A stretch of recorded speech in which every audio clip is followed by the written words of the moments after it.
I have to get off this thing to go on my. Matter of fact, yeah, I'm gonna let Champ listen to some music. I'll holler at y'all in the meantime. Peace, love, and blessings. Shout out to the mighty LDBC. Bomb Squad!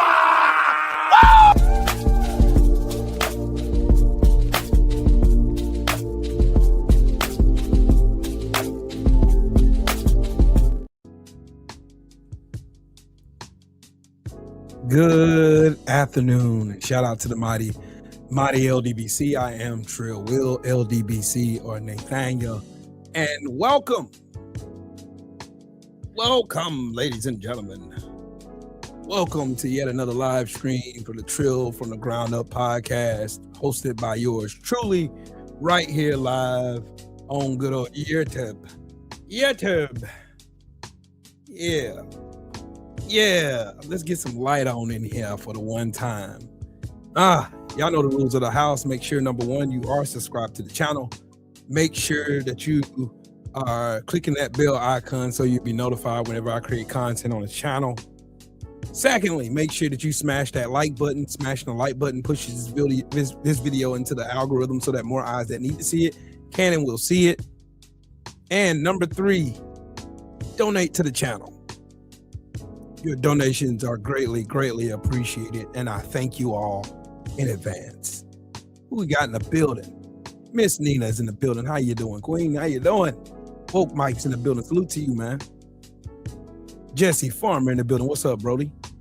My brother, CB Sports TV. What's good, bro? I hope everything well with you. I ain't seen you in a minute, bro. I hope everything good with you. I hope them babies are growing up all good on you, boy. Man.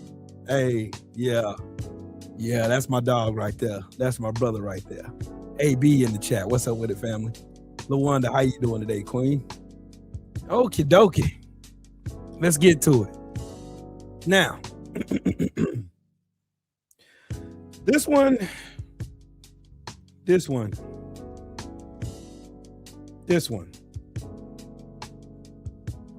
right here. This video.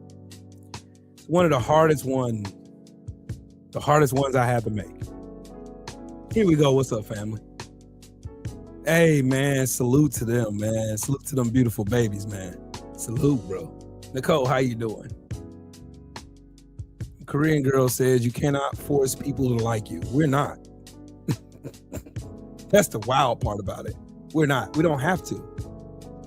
The struggle, don't worry. Tune in. Just buckle up. I never say anything without any kind of evidence, receipts, whatever.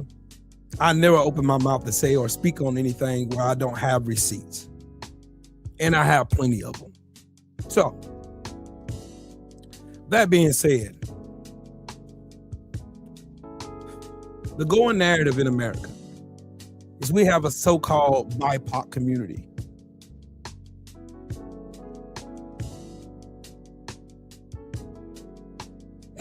We have a BIPOC community. That's what they tell us. So tell me this, if we have such a big and outstanding BIPOC community, why is it that every liberty that you have has been attributed to the sacrifices of people who look like me? I want people to answer that one. Diane, how are you? Korean girl, we need more people like you. There's a reason why I'm making this video, because there's people in other communities that's making it look bad. And I mean really bad. Really bad. Really bad. I mean really bad. Don't worry, when you see these videos, you're going to see exactly why I'm saying what I'm saying. I'm going to take in case in point. Number one, Jasmine Crockett. This lady is everything that everybody ever said they wanted out of a politician. She is everything that everybody who's ever said anything else about a politician. She is everything. She's everything that everybody's been whining about. The inactivity, of Democrats sitting on their hands and pretty much letting the Republican Party do whatever they want. Spit in their face, throw dirt in their face, and say you're not going to do nothing about it. And they don't do nothing but send mean-spirited letters. The only politician I've been seeing doing their job is Jasmine Crockett. She's been the one standing up, holding feet to the fire. She's been the one getting death threats because she's been standing up and voting.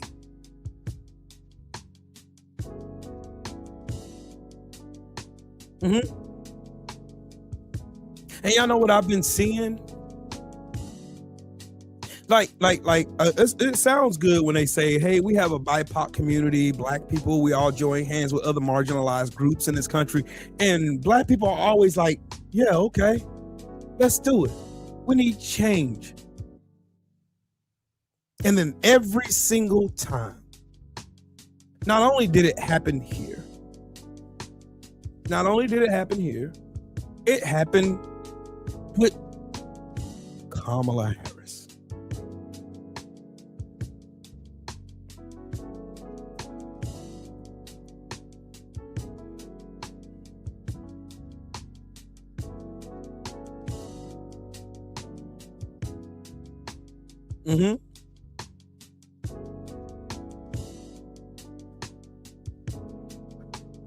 Hold on, let me pull this up real quick. Let me pull this up real quick.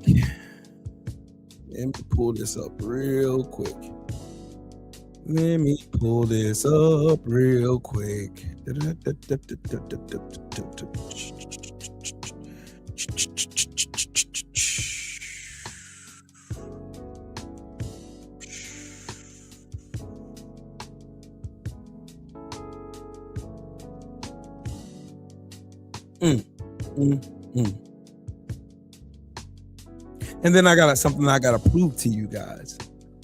I got something, because there's going to be somebody to come in here and say, oh, you're a race baiter, Will. Hey, how you doing, Queen? Detroit, salute to you, man.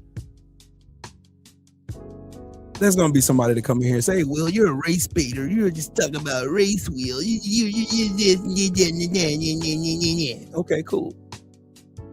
I'm using numbers. Now, look at the amount of votes that voted for Jasmine Crockett, voted for change, voted for somebody to stand up for everybody, not just one particular group of people. Even though Jasmine Crockett's black, she stands up for everybody. Latino, Asian, white, doesn't matter. She stands up for everybody. Just like all the prolific black women you can name throughout history. Any of them, Fannie Lou Hamer, you can name them. You can name them. They've all stood for everybody, even though we're the most oppressed, even though we're the most denigrated, and even though we're the most segregated, the most criminalized, the most you can name it. Name your spot. You can name it. Black people are the head of the most denigrating sections of this community. Jasmine Crockett shows up for everybody. Even after this race, she went right back to work.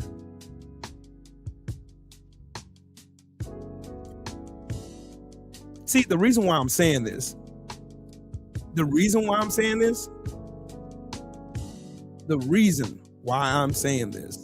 is because I've listened to story after story after story after story after story after story after I'm gonna keep going after story of how ICE is hunting these people, Latinos in particular, brown-skinned Latino people.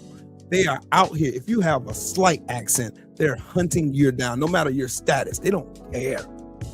These people, the Republican Party, are heavily bound. They just passed a law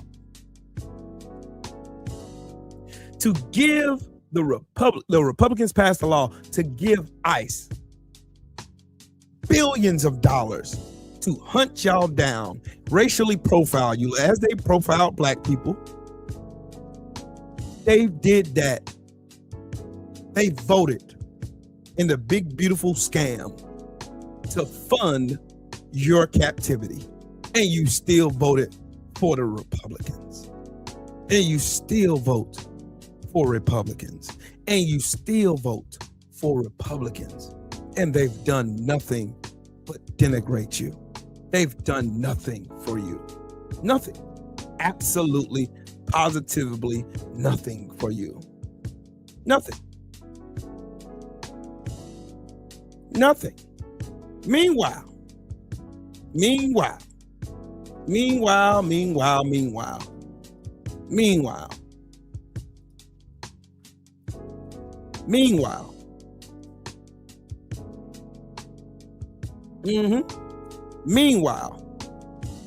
the one they cast their vote for says this about them. And we're going to have the largest deportation movement in history. We have no choice. This video is for Latinos who have historically voted conservative, are thinking about voting Republicans, and or are thinking about voting for Donald Trump in this 2024 election cycle. Let me preempt this video by saying that when we talk about immigrants in the United States, we're not just talking about Latino populations, but what we do know is that Mexicans are the largest group of U.S. immigrants, comprising 24% of the total immigrant population in 2021. Now that we got that, let's get down to business. Let's listen to what Donald Trump says about people who need to come into this country and speak English. We're going to end this so-called Department of Education. We might have one desk, one person, just to make sure everyone's speaking English. Got to have a little bit of regulation, you know. Let's try and keep it so that you can only that we're going to focus on some English. A conservative saying that people who come to this country illegally and people who are immigrants needing to learn English, that's a tale as old as time. But why is Donald Trump saying that right now? What is his argument for that? We have languages coming into our country. Those clowns in the media will say, oh, he's so mean. No, they're killing our people. They're killing our country. They're killing our people. We have no choice. Oh, that's right, because he thinks that y'all are destroying the country. Okay, I see it. So let me tell you something. Latinos, y'all are killers, y'all are rapists, y'all are drug addicts, y'all are destroying communities. You are coming to this country to disrupt their way of life. They don't want you here. Let's bring some radical honesty to this conversation. The fact is, we know there are Latinos that come to this country who learn the English language, who assimilate to the country, who gain citizenship, and then look down upon, have the nerve, the gall, the unmitigated gall, yes, to look down upon other Latinos coming from different parts of the Latino diaspora to come to this country and make a life for themselves, given the opportunity that they didn't have in their country, and then decide to vote Republican and align themselves with these people who think so lowly of them. Because let me tell you something, you come to this country, you learn English, and you have that thick accent, oh, porque no, let me tell you something. Let me tell you something, they don't like that shit either. I've been trying to tell Latinos for the longest, they don't like your ass either. I don't understand what you don't understand. I don't understand what you don't see. If you're not looking at all of this stuff going on and how he's speaking with contempt about the fact that we need people to learn English and we need people to teach people the English language, then I don't know what to tell you, because he's talking about you too. And let me get this straight. For the people who think, oh, well, that's not going to happen. Oh, you know, the people that come to this country that gain birth citizenship with their kids, they're trying to take that shit away too. Trump vows to end birthright citizenship for children of immigrants in U.S. illegally. Yeah, they coming for all of that.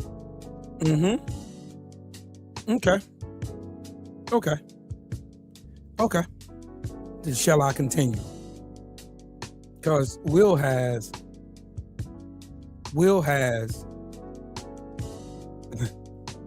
receipts upon receipts upon receipts upon receipts upon receipts, ladies and gentlemen, upon receipts.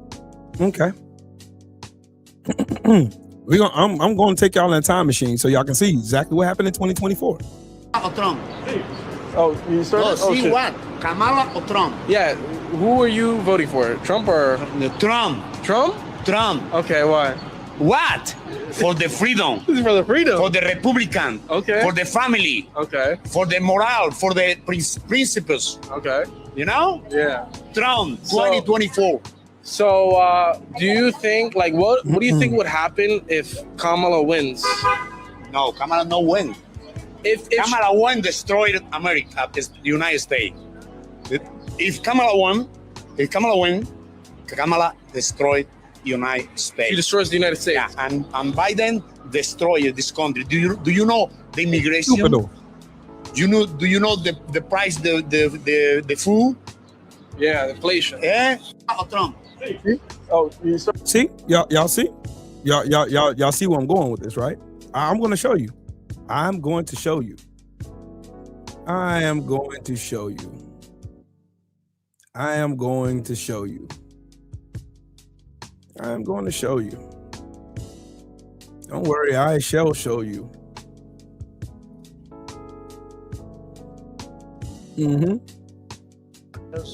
Many countries opened up their prisons and dropped them into the United States. Those are the people who are getting out. And we have a lot of heart. I said, you gotta lighten up on this. We have a lot of heart for people. They came in illegally, but they're my brother Mana Mansa Musa. What's up, Brody? Now on farms, and they're working in Salute to you, luncheonettes and King. hotels. And we're not looking. We're looking to get the criminals out right now. The criminals, and I think it's very important. I mean, every once in a while you see a story. We take somebody. He should be out because they came in illegally. So in theory, they should be. But we're focused on the murderers, the drug dealers, the mentally insane. We have a lot of mentally insane killers. Let me stop that right there. Question to the chat. What demographic of people have been caught up in this epidemic of child sexual misconduct, child rape, child sexual assault, the ownership of CSAM materials? Who is the demographic that is getting caught up with all that shit? Don't all speak at once, because this dumbass just said they're the criminals, they're the murderers, they're the criminally insane, they're this, they're that, anything derogatory towards the Latino people. Who is it? Exactly. White men. But it's everybody else, though. It's propaganda for you. Don't let them continue. I mean, you can't even talk to them. Be nice if you could have a little reason, but you can't even reason. These are seriously ill people. You have a couple of countries where they were loaded up. Their mental institutions and insane asylums were loaded to the gills. They couldn't get. They're empty now, but they're filling up because we're bringing them all back. We know where they came from, and every country accepts them. You know, under Biden, they wouldn't say. They had so little respect that they'd bring them there. They wouldn't take them. They said, "Get the hell out of here." They would be bringing a plane in to land in a country. This dude is clinically insane. Everything that he's projecting on to Latino people, everything that he says, everything he says, everything he says,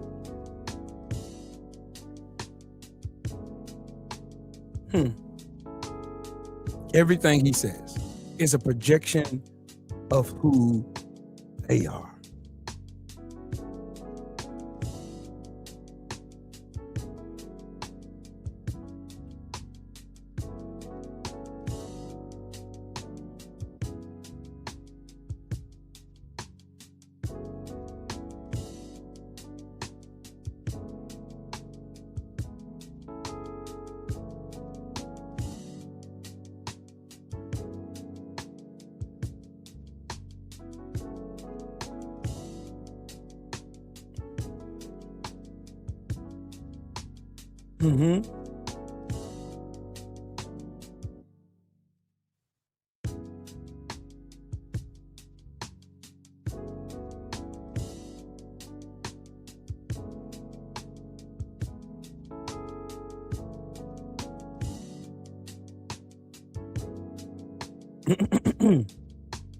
Meanwhile, okay, time machine time.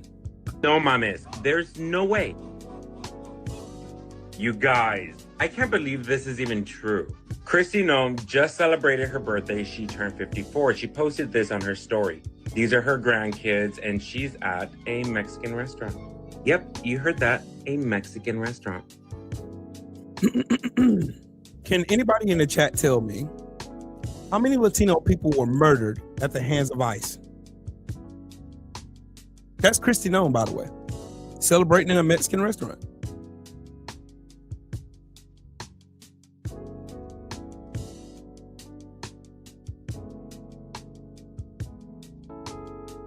Can anybody tell me how many Latinos died in ICE custody? Don't worry, time machine. I'm gonna keep going. On the official White House Instagram page, promises made, promises kept. A picture of immigrants being loaded up into a cargo plane. Deportation flights have begun. And then everybody in that picture was illegally detained.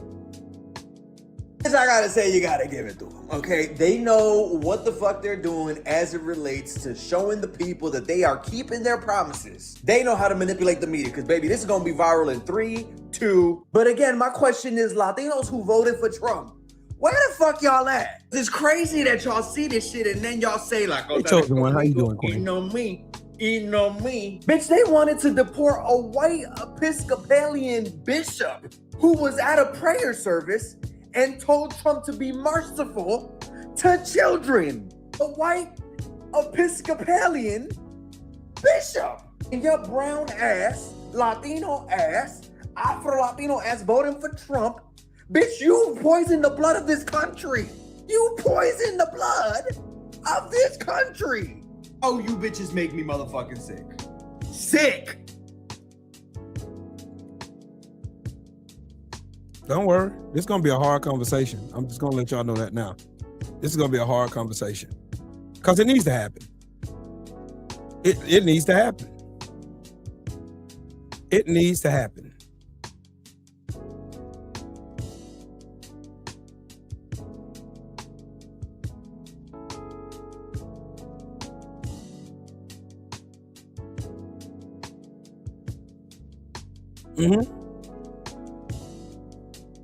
It's time for a conversation. And like I said, for everybody, like I've been saying, y'all gonna keep voting for the same. Your wannabe proximity to whiteness is gonna be your own detriment. It's gonna be your own detriment. Your own detriment. Your own detriment. I'm gonna show y'all just how excited y'all was to vote to sell your souls. Look. Fuck Joe Biden, man. I'm voting for Trump. Fuck Joe Biden, yeah, I'm voting for Trump. Fuck Joe Biden, yeah, I'm voting for Trump. Voting for Trump. The whole hood's for Trump. Fuck Joe. I don't even want to listen to that shit. But there's two legit Latino gentlemen excited to send themselves into deportment. Excited to self-deport themselves. Excited. Happy about it. Enamored.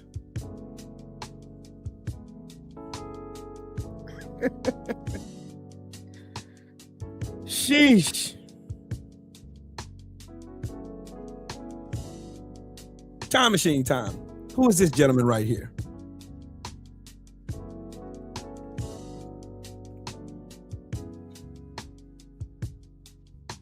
My brother Shelton. What's up, Brody? Who is this guy right here?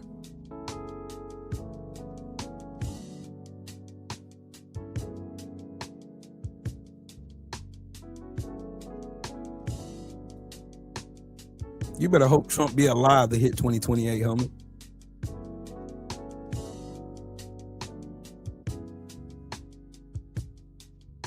That's Mr. Garcia, who was illegally deported. And the Supreme Court told them to bring that young man back. And they refused. They threw him in CCOT. Then lied on this man over and over. Kept trying to find a reason to deport this man. Saying he was in MS-13. All kinds of shit. Made up lies on it. That's that, you know, don't worry. Don't worry, don't worry, don't worry. Don't worry. Don't worry. Now, again, this is one of the co-founders of Latinos for Trump. Seen here selling her soul to the devil himself. Seen there.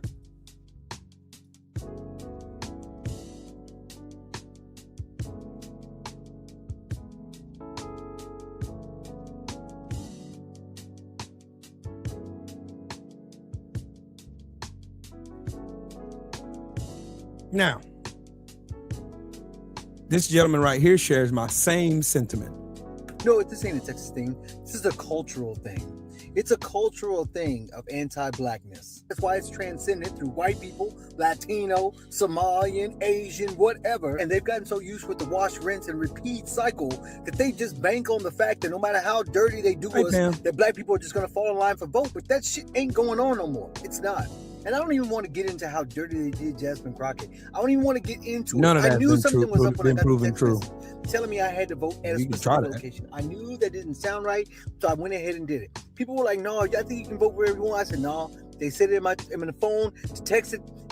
There's for a reason, so just go. I try to tell all my family and friends, just go where it says to go, because something's up. And yes, some counties let it slide and let people vote where they wanted to vote, but it was just a matter of time. And who's surprised? Who's surprised they would choose Dallas to hold the line? And who's shocked at giving the opportunity for Abbott and Paxton to do their corrupt bullshit? Would they not want to count all the votes? Because all votes matter, right? Because everything they're doing is to make it easier for us to vote, right? People come in my comment section already talking about, oh, so you're just going to let the Republicans you're going to hand it over to Republicans? No, I ain't hand over shit. Y'all handed it over to Republicans in 2024 when you betrayed Kamala Harris. This is a broken fucking record. Sorry, did I date myself?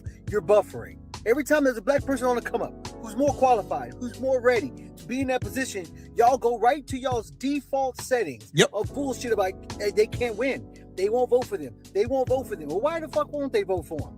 Why would they vote for Tallarico when they wouldn't vote for Jasmine Crockett? It ain't because he's more qualified. It ain't because he has more experience. Nope. It ain't because he's been more of an activist. So what the fuck is it? Oh, it's his identity. And I don't think y'all suffered enough because y'all still playing stupid games, so y'all need more stupid prizes. You can understand that racist people will not vote for a black politician. Nope. Then you need to understand what that looks like when black people won't support a white politician.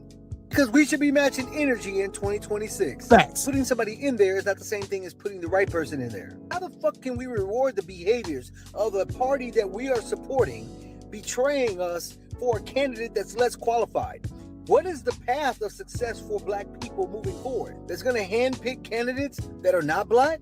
Because instead of supporting them and saying, if you don't vote for the best candidate, then you get what you fucking deserve, you're just going to get rid of the good candidates and the deserving candidates and then lower the fucking bar to get somebody into a seat that they're not equipped to deal with. Even though James Tallarico has been doing this longer than Jasmine Crockett, you don't know where he stands about black history not being taught in schools in Texas. You don't know where he stands about Turning Point USA being force-fed on children in curriculum. You don't know these things because he's not out in front in these things and not high on his priority. And as much as they like to trivialize Jasmine Crockett, all she's done is call out Trump, which a whole lot of people won't do in his party or in the Democratic Party, and make it like that shit is just growing on shelves like everybody's doing it, which ain't true. He's already made it clear that he don't even have all the information in front of him to make a determination if Donald Trump should be impeached yet. He needs to gather it. Even though Stevie Wonder can see his ass need to be impeached. Do not expect participation without representation. Same way you try to tell black people why we need to support these candidates because racists ain't going to vote for our candidate, is the same way you need to go back to racists and tell them racist ass people that black people ain't going to stand for this bullshit. Y'all so quick to talk about a damn litmus test. This is the litmus test. Ain't no way in Trump's America with all the shit going on, all the racists and all the misogyny that's going on, where a black woman checks all the boxes on dealing with misogyny and racism, and you go with a white Christian male who is not an activist. Nope. You haven't suffered enough. Nope. May you all have the country you deserve. My God, today, my brother, that's well spoken. He said everything I wanted to say, but I would have cut y'all out worse than that, though. That would have been me. That would have been me.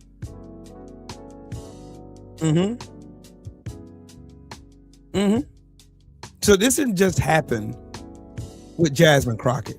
It didn't just happen with her. It happened with Kamala Harris. It happened with Stacey Abrams. It happened.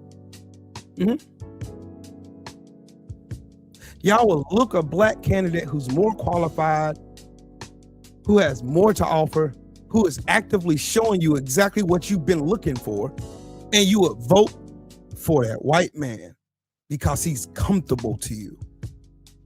No proof, no nothing, no absolute evidence of him standing up for you or standing up for your group or standing up for your community. None whatsoever. You can't name one thing James Tallarico has did to stand up for the Latino community. You can't name one. You can't name one. You can't name one.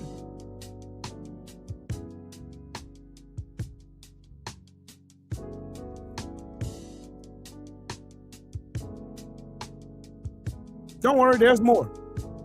Let's go, Brandon! Let's go, Brandon! Let's go, Brandon! Let's go, Brandon! You vote for Trump! You vote for Trump! You vote for Trump! You vote for Trump! You vote for Trump! You vote for Trump! You vote for Trump! You vote for Trump! And then all of these goofy people who sold their souls for a lie into the house of white supremacy.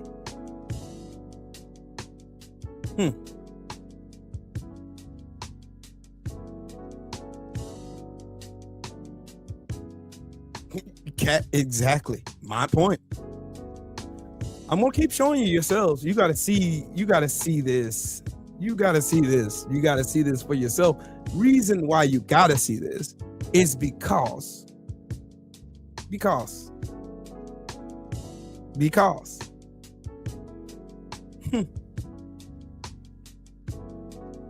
still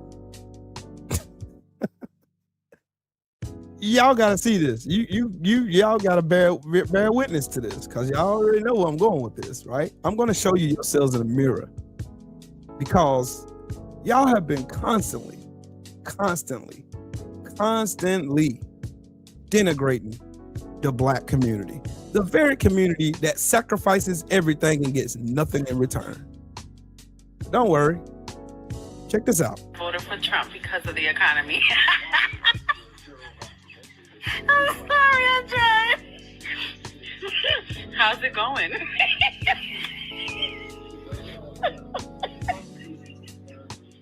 They told you. See, I need more of this energy right seriously, here. Have you made more money?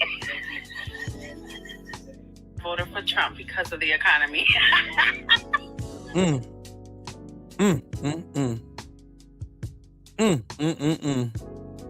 I voted for Mr. Trump for the economy. I will vote for Donald Trump. Okay, that's cute. That's cute. That's really cute. That's cute.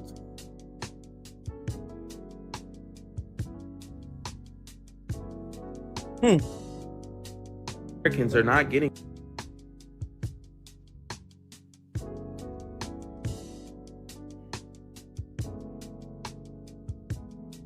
Let me show you my community. Let me show you what I got to put up with. Black Americans are not getting together with the other races and having a kumbaya moment. We're not about to unite over shit. Y'all just as racist as the white people. Talk, King. You trying to pretend like you're not. Just because y'all need help. Just because Hispanics need help right now. Now y'all want to act like you ain't racist. Go ask a Hispanic man how he would feel if a black man started dating his daughter. Ask him. Go ask an Asian man the same shit. Go ask an Indian man the same shit. Ask them if they wouldn't even be surrounded by black people. They don't fuck with us just like the white people don't fuck with us. Right. So don't sit up here asking us to help y'all with shit. Why do you think the Afro-Latinos be acting like they not black? I know black. Oh, I Dominican, Poppy, I know black. Why do you think they say that? Because they don't want to be fucking black. They don't want any proximity to blackness at all. And we supposed to unite and help y'all. Because y'all getting persecuted now. But when we was getting persecuted, ain't nobody want to do shit. Hell nah, bro. Hell nah. Keep that shit far away from me. Facts. My brother, facts. My brother, facts. Facts. Facts with tax. Facts with tax.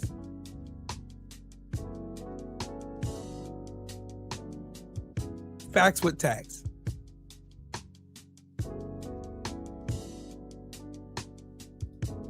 Don't worry. I got more. I got more. Let me show y'all. Are you laughing, monkey? Are you laughing, monkey?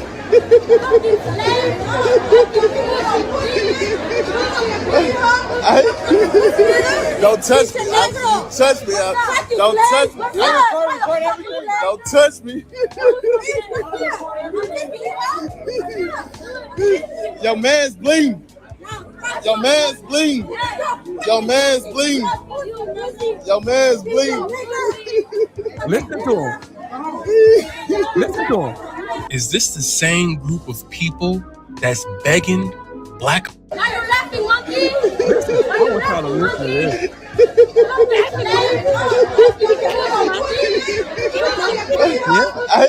Yeah, these are the same ones all up and down YouTube and Instagram and Facebook and all over TikTok talking about nigga this, nigga that. I can say the N-word. I can say the N-word if I want to. Nigga this, nigga. They do this all the time. And these are the same ones telling black folks, hey, why ain't y'all out there fighting with us?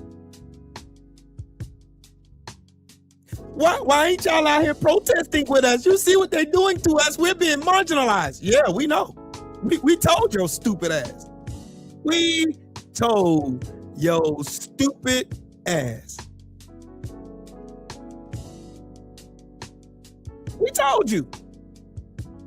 We told you. We been told you. Been told you. Been told you. But you didn't care. You did not care.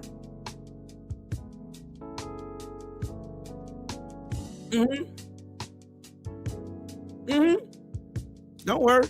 I'm going to show you. I'm going to show you more. Don't worry about it. Now, I want to show you is what happened here to an American citizen. No. Usted me lo quiebra, usted me lo paga. Usted me lo quiebra, usted me lo paga. Usted quiebra mi ventana. ¿Por qué hizo eso, señor? ¿Pero por qué lo están haciendo? We're here at the car where this all happened. As you can see, there is no glass in the window. Does it look like they give a fuck about you voting for Trump? There is still glass scattered all around the floor, all around the chairs, by the pedal. I asked this man, Willie, about how he's feeling right now. I want you to take a listen to what he had to say. When the officer broke my window, I was two things in my mind. The first, I was scared and angry. In that moment, I don't know what happening because all the time I get the officer, I got my papers in my wallet. Check my wallet. Put under arrest. I say, I am citizen. I feel sad because we do not care. we don't care. We don't give a fuck no more. We don't care. I ain't even gonna play the rest of this bullshit ass sob story. Your stupid ass did it to yourself. And y'all wonder why black people feel the way they feel. You wonder? If only there was a sign. If only there was a sign to show you stupid motherfuckers what was coming for you.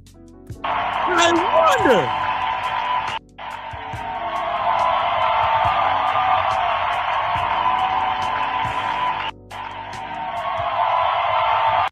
I wonder. I know black though. I know black. I know black. I'm not one of these niggas. I'm not.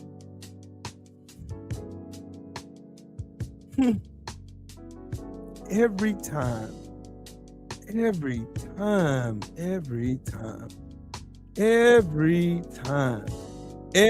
single time, every time you had a candidate in front of you, you had a candidate who was more qualified, who didn't have all the baggage, who didn't have none of this shit going on with her. You had her, earned her way to every position, and you laughed and you walked your stupid ass into that voting booth and you sold your soul to the devil. Every single time. Every single time. Every single time. Every single time. Every time. Every time. Black people tell you, give you the map. Hey, this is going to happen to you if you do this. This is going to happen to you if you do this.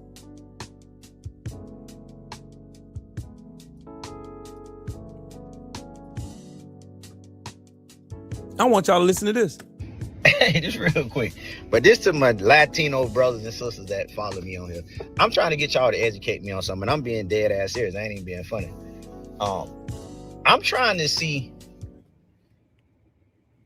kind of what y'all feel. I'm trying to let y'all educate me on it because I don't want to be viewing y'all the wrong way. So I'm trying to figure out, do y'all feel like y'all align more with black folk, or do y'all feel like y'all align more with Caucasian? Like, and the reason I say that is because when I used to hear black and brown people, and I always thought we was like jointed to the hip. Like I always thought we was the black folk, you know, Latino, brown, you know. So I always thought we kind of shared some of the same struggles, same hardships, right. Same, just, you know, we were similar. You know, I remember growing up, all my Latino buddies, they was on what I was on. But now that I look at it, it ain't as clear to me no more. And I'm trying to ask y'all, do y'all feel, Latino brothers and sisters, do y'all feel y'all are more in line with black folk? Or do y'all feel like y'all are now more aligned with Caucasians? Let me answer that question for you, brother. Brother Plies, I understand your intentions behind this question, but let me answer it for you. They think they align more with white culture. They think they've always thought that. They've been indoctrinated a long time ago.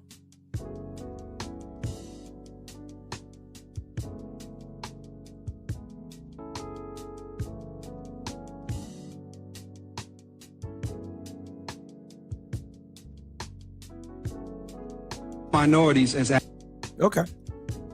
Matter of fact, I'll let Terry Anderson answer that question for you. The black elected officials refuse to address the problem. My own congressman refuses to address the problem. And I think the problem is black folks see all minorities as allies. And this is not the case. These people are not here for our common good. They're here for their own good. Where I don't have any ill will towards anybody, I also want to look out for my race. I'm a black American. I never used a hyphen, but I will refuse to turn my back on my race and see what's going on in South Central to my people and let these people come in here and just take over. I'm not going to sit back and watch it.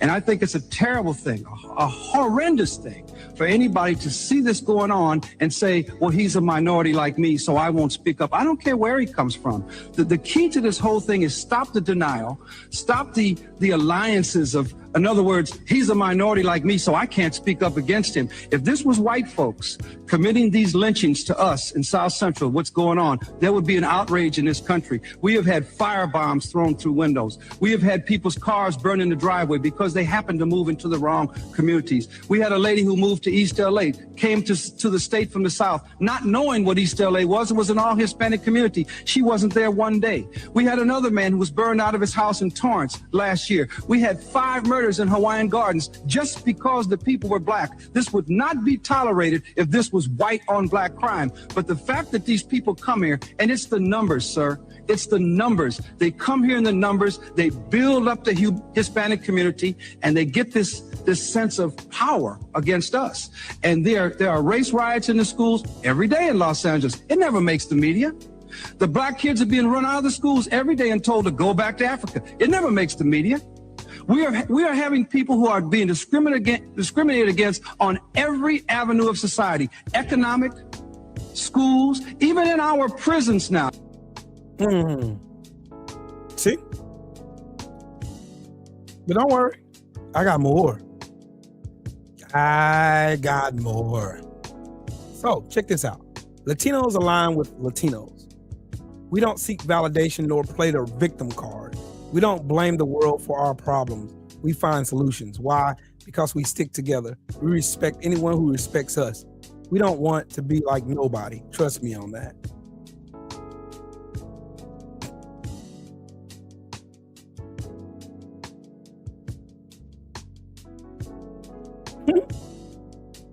But look at the stereotype. I want y'all to read the comment. They always say black people are playing some kind of bullshit ass victim card with no evidence whatsoever. None. Zero. Zilch. Not none. Zero. Zero. None. Oh, black people, you're playing the victim card. You're playing the victims. You're playing the victims. You're the victim. You're playing the victim card. But we keep being victimized. And so are you. You're getting victimized right now by ICE. Which is why I see hundreds, if not thousands of videos on TikTok of Hispanic Americans saying, black people, where are you? Why y'all not beside us out here in these streets protesting what ICE is doing to us? Why? And black people tell y'all all the time, it's because of what y'all do.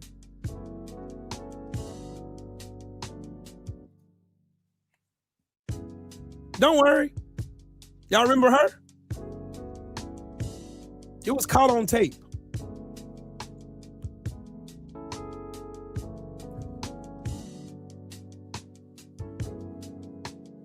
It's always black people playing the victim card until you're the victim. Then now you understand.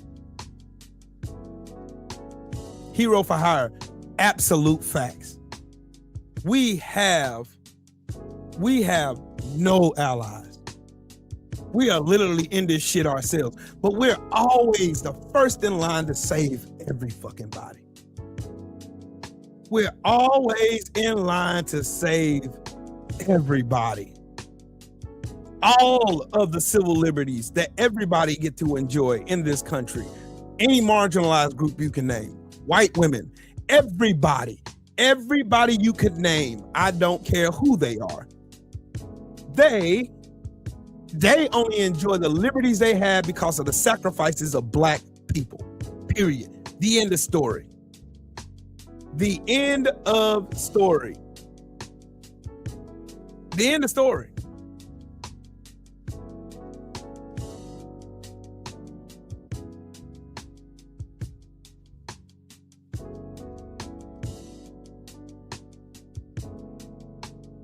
Matter of fact, I'll give y'all one better. What was the nationality of the man who killed Trayvon Martin?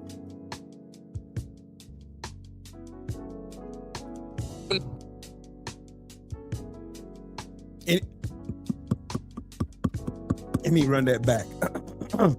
Everybody in the back. What was the nationality of the man who killed Trayvon Martin? Stalked him down and murdered him in cold blood and got away with it. Who was it? Oh, he was Hispanic. Did y'all hear any of the Hispanic community come out and condemn his bitch ass nigga? No, you didn't.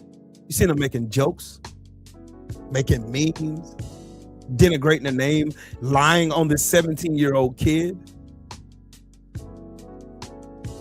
Did you see anybody from the Latino community out here denigrating when this man was having fucking whole Klan rallies, selling Skittles he autographed and selling the pistol he used to murder Trayvon Martin? Did y'all see anybody show up and protest there that looked like him? Did you?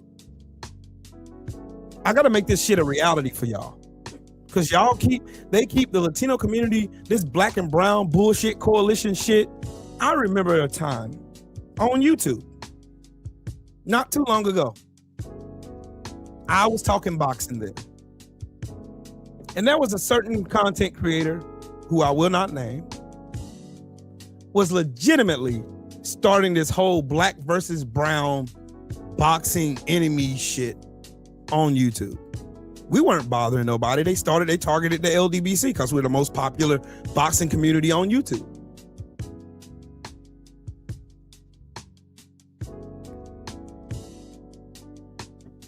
RB, that man is Latino and white. Google him.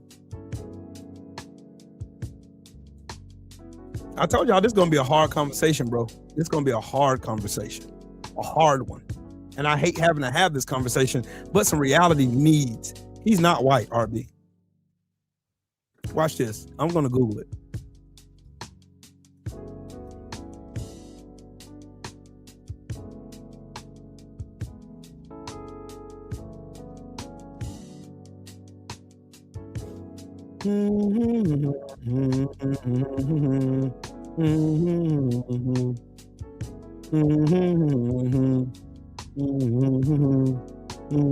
He's Peruvian and white.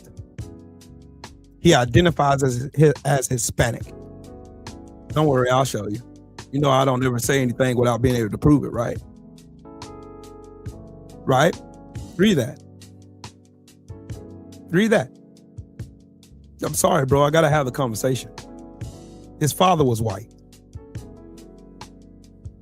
His mother was Peruvian.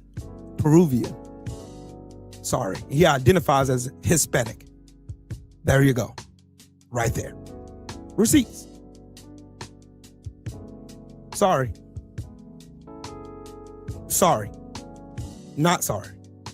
These are the conversations that need to have that keep getting ducked. Because every time it matters. Every single time it matters. Every time. When it came from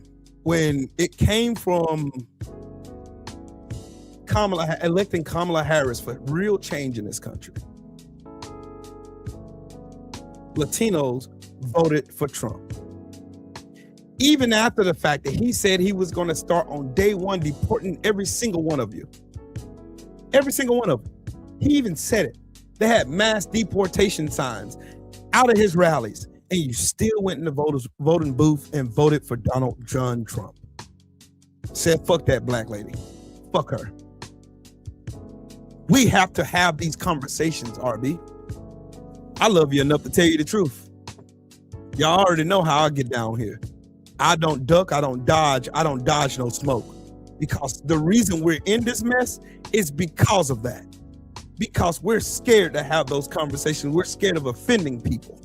I'm not. I've long passed that because our own lives are at stake now. Our lives are at stake. There ain't no time to play. You playing with my life right now, homie. You playing with my life. See, I'm catching it from all sides. I'm showing you real life videos. Real live videos. Not something I made up, but here. Just listen to me. They prove one thing, that these Latinos are practicing systemic discrimination. Systemic discrimination. It's not like people don't want to work at these jobs. It's just that Latinos only hire Latinos. That's what, when you see all these raids at these job work sites, 100% of them are Latinos. And like I stated, not to sound like a broken record, but they're not hiring nobody else. That's whites included. There's no white people there. There's no Asian people there, and there's no black people there. Hey, let's go bring George Floyd back to life and kill that nigga again. Let's go. Where's everybody's outrage when Ryan Garcia got on Twitter Spaces and said he hate all niggers? Where was the outrage there? When he just said what he said, which was recorded on my brother Boxing and Barbecue, who be in LDBC chats, by the way, when he said that let's dig up George Floyd. Matter of fact, let me let y'all listen to it again. Hey, let's go bring George Floyd back to life and kill that nigga again. Hey, let's go bring George Floyd back to life and kill that nigga again. What did George Floyd do to Ryan Garcia? What did George Floyd do?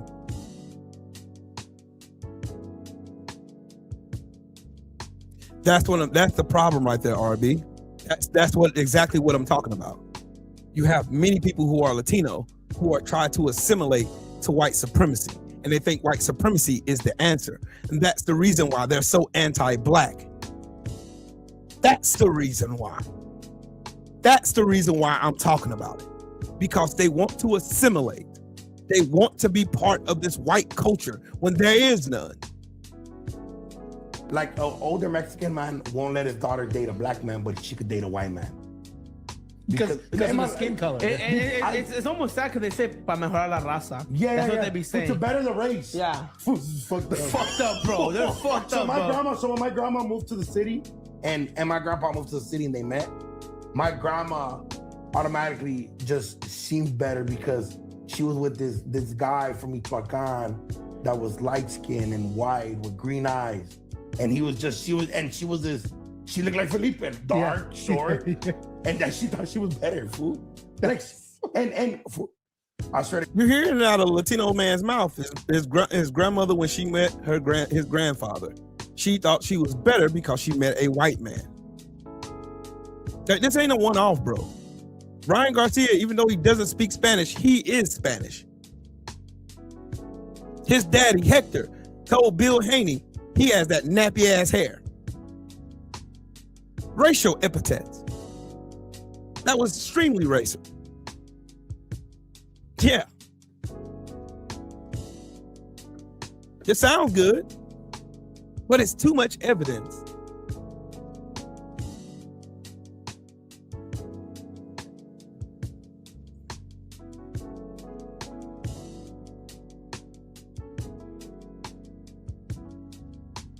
Don't worry, I got more. Don't you worry. Don't you worry.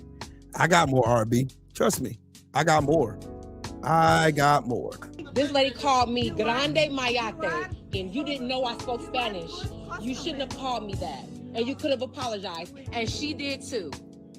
The setting is a restaurant that I just walked into to get something to eat while my 18-year-old Grande Mayate.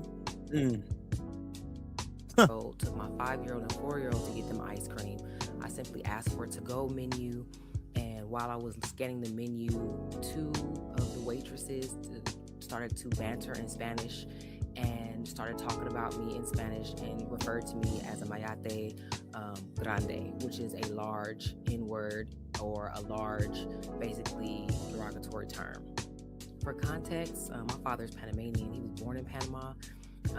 His first language is Spanish, and although he could have been a better father to me, that is something he did teach me, is that while I am not fluent in Spanish, I do know the word very well, and I know when it's being used in a way to demean me and to insult me. And at that moment, those women were talking about me, and when I called them out, their eyes got big as this. And for those of you that feel like, oh, well, we need to see the whole video, let me say, when she initially called me that, my heart just sank, and I threw the menu down, and their eyes were like this because they knew that I knew what they were saying, and I left. And I went over to the store where my kids were, and I asked the girl, like, Mayate mean bad word, right? She was like, yeah, and she was a Hispanic girl. And I went back over there, and I confronted the lady very quietly because I wasn't trying to make a scene. You call me Mayate? I'm sorry? You call me Mayate? You call me that? You did. Hey, you call me Mayate?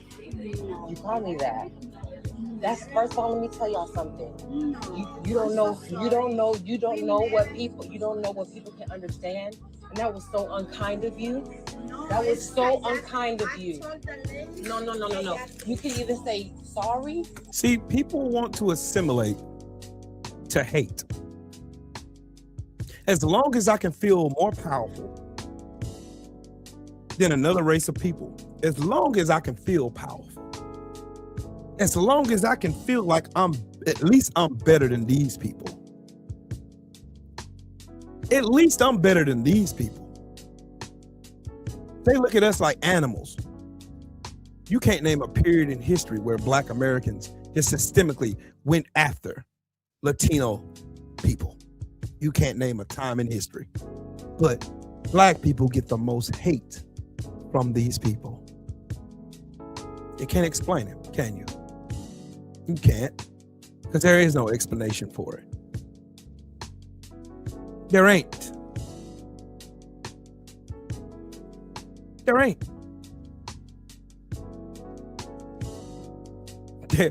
There is not.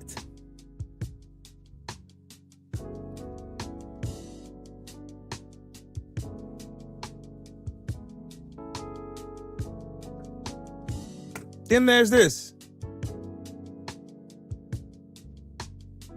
Thousands of Mexican Americans fought for the Confederate Army in the Civil War.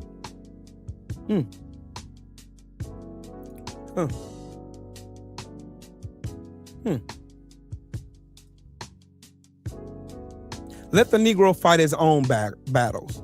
His problems are not mine. I don't want to ally with him.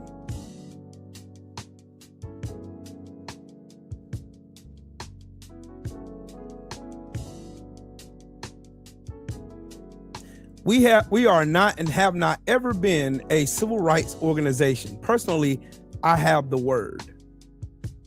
Hector Garcia, founder of the American GI Forum. Latin Americans of Mexican descent belong to the Caucasian race and are therefore white. John J. Herrera, LULAC president, 1952. Do y'all want me to keep going? Y'all have a systemic problem. You keep trying to stare your nose down at the very people saving your ass. The same one. The same ones. I can show you countless. Matter of fact, just in case you couldn't see it. There you go. Here it is bigger. There it is. There it is. Latino immigrants come to the U.S. with a negative stereotype of Black Americans, new study shows.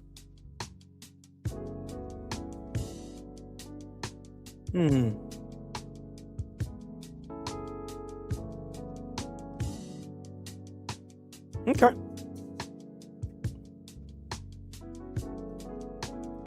I keep trying to tell y'all have to have conversations with yourselves. But they're always.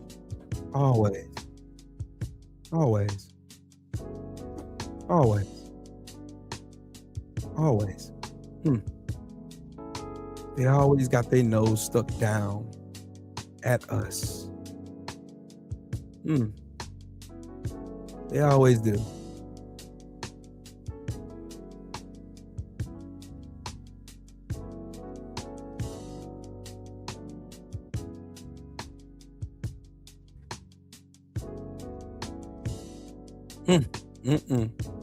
But don't worry, I got more though.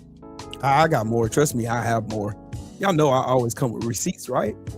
I always come bearing receipts.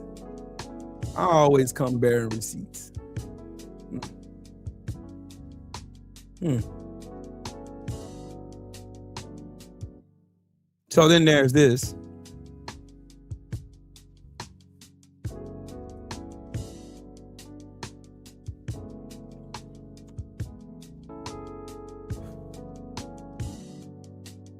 Y'all literally sit there and watch ICE separate your families, and you still got enough energy to be derogatory towards Black people who ain't out here doing this shit to you. We voted for this shit not to happen, but we're the one that catch this. Why do we catch the shit every time? Why?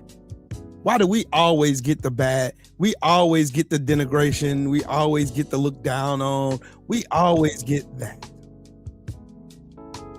Every time. But don't worry, I got more. Don't you worry. Trill Will got more. Oh no. What do you mean? Jasmine not going to Congress for Texas? Oh, Crockett. A girl can only dream.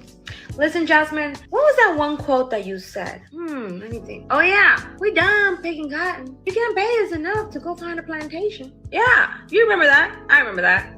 How could I forget? See, 6.5 million Hispanic voters in Texas, which is like the majority of the electoral vote here in the state. And you mean to tell me that you think that we're still picking cotton? Hell no, girl. No, you picking oranges. But anyway. Hell, and that's why you lost. You're fucking racist. I'm gonna tell you something real quick. How's that racist when it's true? Who is the biggest demographic in agriculture? Just that.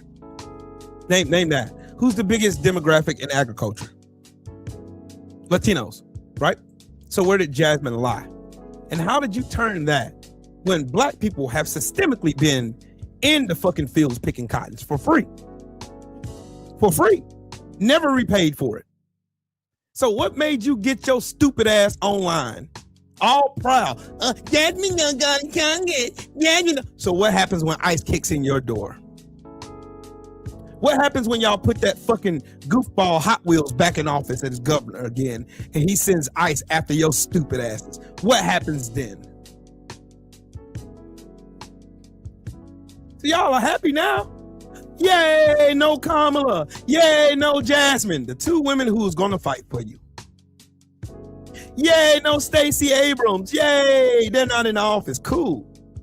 Now, y'all wonder why black people are sitting their black asses at the house doing their two-step dances.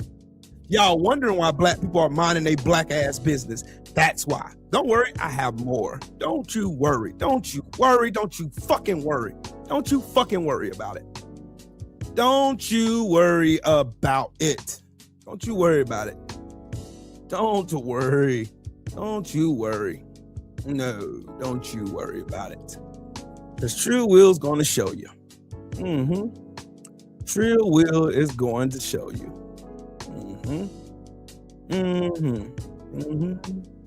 Gotta show you. Let me go back over here. Yeah, ta ta da ta. Yeah, ta ta ta ta. Yeah, ta ta da ta. There you go again. Now, anybody of Latino descent want to explain this one? Because this was Cubans for Trump down in Florida that was just uncovered this week that they were doing last year that was talking about kill niggers, behead niggers, roundhouse kick a nigger into concrete, slam dunk a nigger baby in a trash can, crucify filthy blacks, defecate in a nigger's food, launch niggers into the sun, stir fry niggers in a wok, toss niggers into active volcanoes, urinate in a nigger's gas tank, judo chop niggers into a wood chipper, twist niggers' heads off, report niggers to the IRS, karate chop niggers in half, curb stomp pregnant black niggers, trap niggers in quicksand, crush niggers in a trash compactor, liquefy, can't even spell, niggers in a vat of acid, eat niggers, which they did, by the way, dissect niggers. Look, do y'all understand what the fuck I'm talking about? Do you? Do you get it now? Because y'all have some self-hate issues that you need to discuss with your fucking community. Because y'all get y'all goofy asses on this internet and try to pretend like there's so much solidarity between black people and everybody else when everybody else says this shit behind closed doors. And then they want us to put down this shit, ignore that we seen these motherfuckers talking about kill niggers, and go out and put our bodies on the line yet again for everybody else's solidarity. Fuck y'all. Fuck every last one of you motherfuckers. Fuck y'all. Fuck y'all. I'll say it for them. Everybody wants to be fucking nice. I'm not doing shit for none of you motherfuckers. I'm not moving. I'm not budging. I won't bust a motherfucking grape until you fix this shit. How do you think I feel as a black man coming to the aid of a Latino person who thinks like this? How the fuck do I look? I look like a fucking sellout. I look like a buck dancer, a Sambo. I look like I don't even give a fuck about the sacrifices of my people.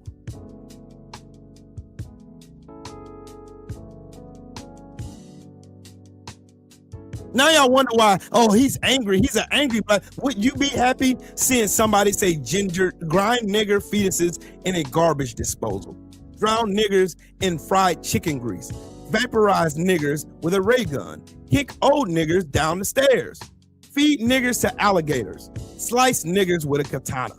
How the fuck do you think I'm supposed to feel about this shit? How am I supposed to feel about it? AB in the super chat, thank you, and salute to you for that 2-piece. Thank you. How do you think I'm supposed to feel about it? You think I'm supposed to be happy? I'm supposed to ignore it and keep on moving on with my life and pretend like there's nothing like this that exists? And you talk about, then you got total Negro death? You talking just like a white supremacist, and you think I'm supposed to come to your aid and put my black ass body on the line and take a chance of removing myself from my fucking family? Fuck you. My family comes before you.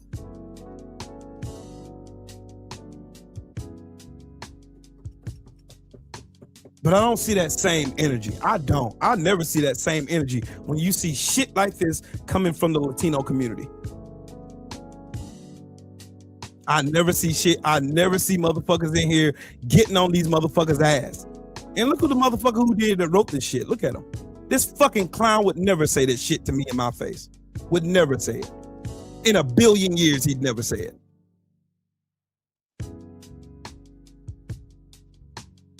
I would knock this fruit fairy into next week. I would knock his teeth down the back of his throat. He would never say this shit to a black man in his face. None of them will. Everybody in this coward ass, just like them fat ass fucking Republicans who had that same old kind of group chat that was saying all this racist and derogatory shit and anti-Semitic shit in that chat, and they dismissed it as kids talking in a chat. It's locker room talk, Will. Y'all are making too much of this. I don't know what y'all saying about me. I don't know why. Now you see why. Shout out to my sister Janet in that super chat with that 5-piece. Says blessings to you, Queen. Y'all wonder why we set our asses the fuck at home. There is no black and brown coalition. There ain't none of that shit. It never has been. You thought you was better than us. You thought you was gonna use our sacrifice, jump over us and say fuck y'all, and y'all are just nothing but a bunch of dirty ass mayates. And that's it. Oh, and I don't even want to talk about it. My brother Shelton is here. I don't even want to talk about how my first channel got banned because a whole bunch of Latino fucking white supremacists on this app was taking pictures of my then minor daughter and making videos about her. And then came up here doing some homoerotic ass shit on my page and got my channel banned and celebrated it. Sure did. Every time I went live, they were in my chat writing niggers and putting chicken and watermelon and all kinds of shit in my chat. My brother Shelton's right there. He'll tell you. Am I lying, Shelton? Am I lying? It was Latinos doing that shit. Yeah, Coco Tyler, man. Coco Tyler. We call them the BMX boys. And guess what I did? I gave them exactly what they did. I had a whole show. I did a whole show with this picture up, doing exactly what they did to me. And you know what happened to them? You don't see them here no more, do you? Nope. Ran them bitch ass niggas off because you can't think faster than me. I gave you what you gave me. Hey man, that's fucked up, man. You use that, man. I was out here screaming mayate. Look at this mayate right here, my friend. Yeah.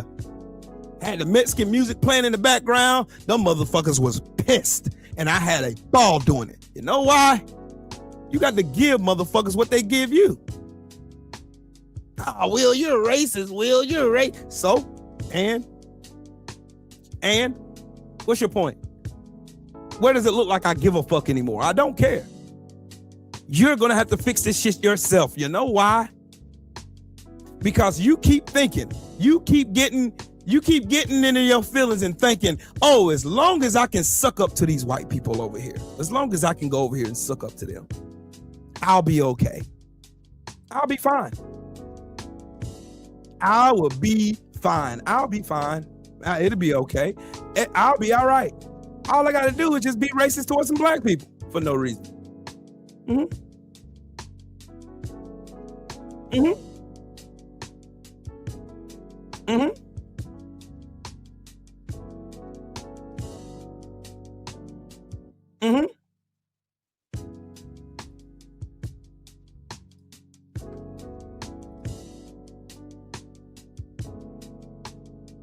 Don't worry.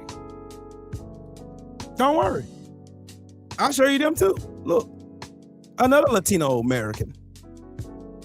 Great. I love Hitler. Everyone that votes no is going to the gas chamber. That's what they said. The Young Republican National Federation. These fucking diabetic cases outside of this fucking walking pedo looking goofball were all in this group chat saying all this racist shit about black people. That's them. Sure did. Sure did. They were okay with it. They were fine by it. I ain't seen no Latino people out here denigrating these people. I didn't see that. Didn't see it nowhere. You know why? Because it's easy for you to ignore when it ain't happening to you. Now you want black people's attention. You want us out here in these streets marching and protesting the denigration of your people being picked up by ICE and racially discriminated, just like they did us during the days of the slave patrol. You want us out here sacrificing our blackness for your fucking culture for nothing in fucking return, huh?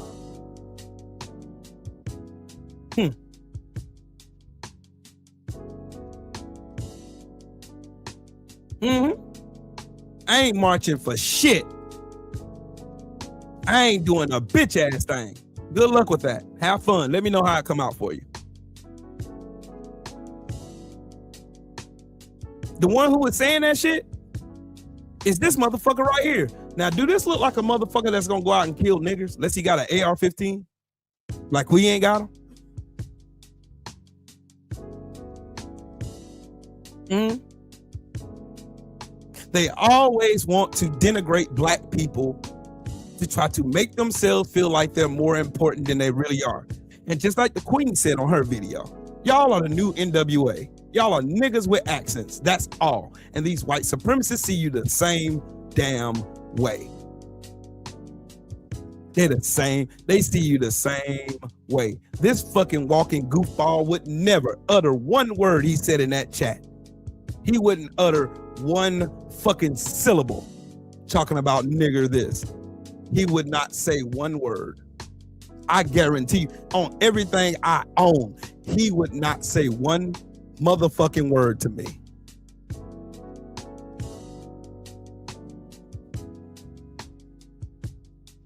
He wouldn't. I know he wouldn't. These people are like Mike Tyson says, everybody got a plan until they get punched in their fucking face. And that's what needs to happen in America. Motherfuckers ain't been getting their ass whooped here. They ain't been getting their ass whooped. You see what happened to them? But don't worry about it. You're gonna get, I hope you get exactly what you voted for. Just like you did with Trump. Trump shitted on all you motherfuckers in your face. And still does it. And you still swear loyalty to him over a black person. That's some wild ass shit, ain't it? That's wild as fuck. That's wild. My brother Coach, what's up with it, Brody, bro? Salute my brother Trill Will in the building, cooking, telling nothing but facts and nothing but the truth. I want to give a shout out to my brother coming through this morning cooking, and now my brother's cooking now. Family, I hate, like Vice President Harris said during Jesse Jackson's funeral, I hate to tell you I told you so, but I told you so. And you know, everything that we've said every Sunday, my God, it's come to pass. Now, to my Latino family, to the Latinos who wish to assimilate to white supremacy, to my Latino brothers and sisters who wish to assimilate to bigotry and racism, thinking that if you do it enough, if you sacrifice enough of our blood, if you degrade us enough, that you will get the same chance of the Irish, that you will get the same chance of those who were oppressed in Europe, and when they first came to America were also oppressed. So us, with our big hearts, allowed them into our communities. We allowed the Jewish merchants to come into our communities and open up their stores. We allowed the Irish blacksmiths and tradesmiths to come into our community. But as soon as it was shown that they could be some of the worst aggressors against us, as soon as they showed that if they were allowed to have a seat at the table, that they would lynch more black men and women than any white Protestant people who were already here. You think you're going to get that opportunity. I'm sorry to bear the bad news, or I should say I'm so glad. I'm so glad to give you this news. You will never, I repeat, you will never have a seat at their table. Because what you can't change is your blood. What you can't change is, even though you might have some conquistador in you, you cannot change your Aztec, your Inca background, and they will never look at you in that table of whiteness. Now, there is a contract of death that you all keep trying to sign with. And many immigrants keep trying to sign this contract with this pale horse. Wow. The scripture speaks of a pale horse. And what we know about this pale horse is this pale horse represents death itself. So many immigrants like yourselves, even though it was the black men, black women during the Civil Rights Immigration Bill of the 60s, who bled, who sacrificed, who were bitten by dogs so that you and your families could come from Ethiopia, so that you and your families could come from the Caribbean, so that you and your families could immigrate and get what they call the American dream, but many of us know as the American nightmare. You get over here and you think that you're going to get that table. You think you're going to get that seat at that table. And then you find out they don't like us either. They don't like us at all. So you project your hate to us. That bus has passed. You are not going to get that white hall pass, no matter how much you hate. And let me land my plane here, because I see there's some cooking that needs to happen. We have Go Chuck Yourself says, you allow people to come into your community. You did not allow people to come into your community. You had no community. You infiltrated white communities and destroyed them. Said like a proud white bigot or a self-hating Negro. Let me remind you of what our communities look like. Because I know my brother Trill Will is about to cook you in a second. Let me say this. Get my glasses for this. This is a historical fact. This is not something emotional. This is not something that Coach Hudson is about to make up. There is a reason why we eat spaghetti and catfish. Why do we eat spaghetti and catfish? Well, the Italians who first came to America, the white ones, the white Italians that were discriminated against white Protestant so-called Anglo-Saxon racists who were already here, discriminated against Italians. Now, since you want to get in here and run your racist, bigoted mouth or your self-hating mouth, trying to pose to be a white man behind your cowardice and keyboard, what you need to look up is how the Italians were allowed into the black community to sell their pastas by the shore in Mississippi, which is why during the Great Migration, when the black people went up to Chicago, till this day, you can go up there and get you some catfish and spaghetti. But you said we had no communities. You can look up how the Irish were indentured servants, and when they got done doing their service ship, they had to go stay near the slave quarters. They went to church with black people when you called Irish people niggas. So don't talk to me about my community. Let's talk about what you don't have. Every single time you watch a halftime show, that's us. Every time you try to go celebrate Mardi Gras, that's us. Every time you try to go to Panama City Beach, or you try to go do 4th of July and have you some good barbecue, good and bad memories, guess what, family? That's us too. There is nothing that you benefit from in this country today that we didn't help with. Now back to what I was saying before I was interrupted by this ignorant buffoon. You see, the problem in this country is we have a lot of voters who think just like Go Chuck Yourself. They believe in this crap, in this white supremacist crap. You have not won one war without help. This is why black people are saying we should just sit out. Look at the hate. They believe their own hype. You really believe that without no help, this idea of your white supremacist power is real. It isn't real. It does not really exist. It is fake. It is a fallacy. It is an ideology that is going to be the very destruction of this country. Because once black people say, you know what? I'm done with this. Your culture is done.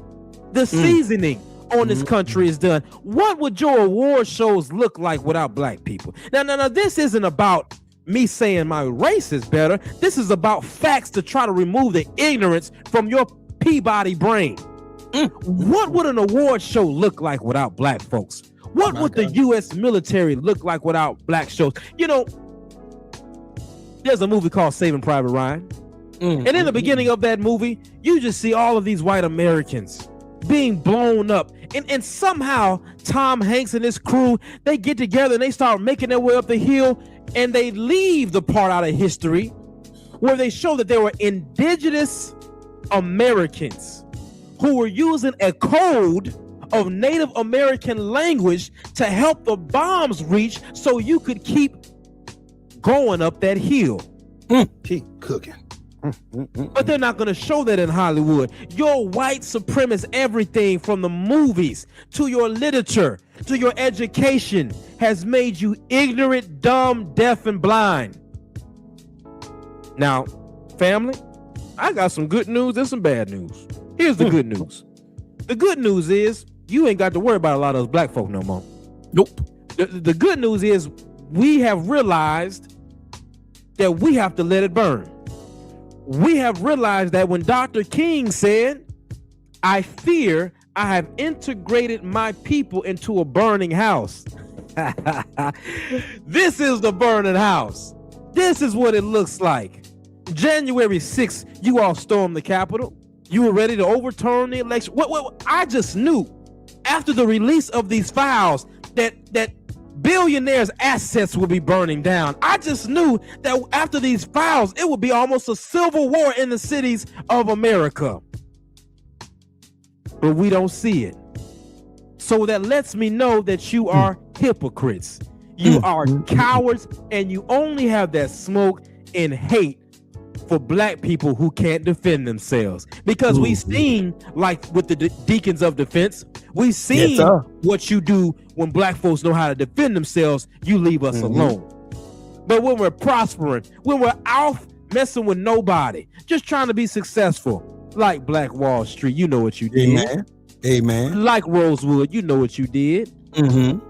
You know what you did, Lake Lanier. You flood our towns. You wait till the men go out and hunt to pillage and grape villages.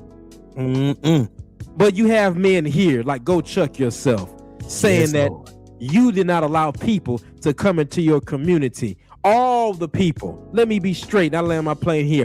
All the people in America who have a problem with this man, who have a problem with these racist white men, they always come to the black community to suck off the tit, to gain strength, to gain resource. All of them, not just the white ones who were oppressed, but also the Arabs. Where do they come and set up first? The Koreans, where do they come and set up first?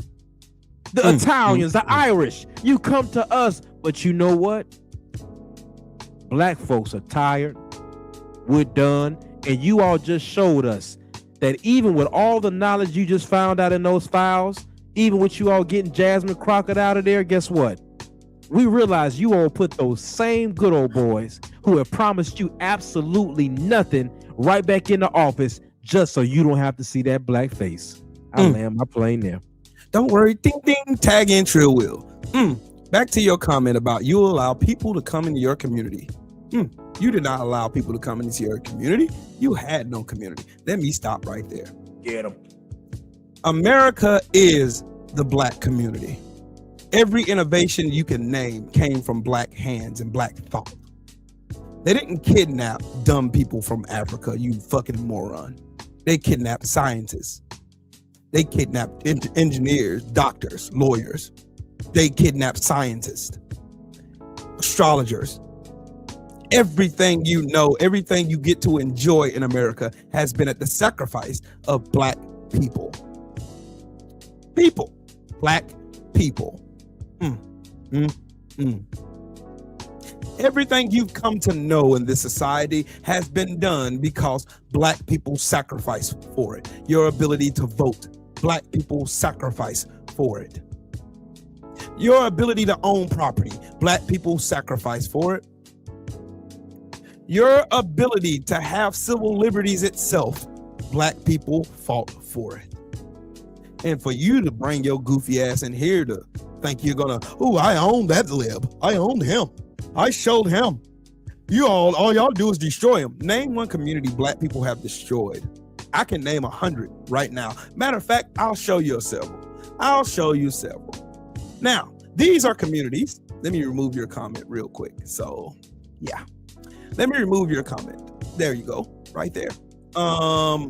These right here on this screen right here is only some of the communities that white people have infiltrated and destroyed and murdered everybody and stole and pillaged and done everything unimaginable to all the black people who resided there, simply minding their fucking business. I guess you ain't gonna have no energy for that, are you? No, you're not. Of course you're not.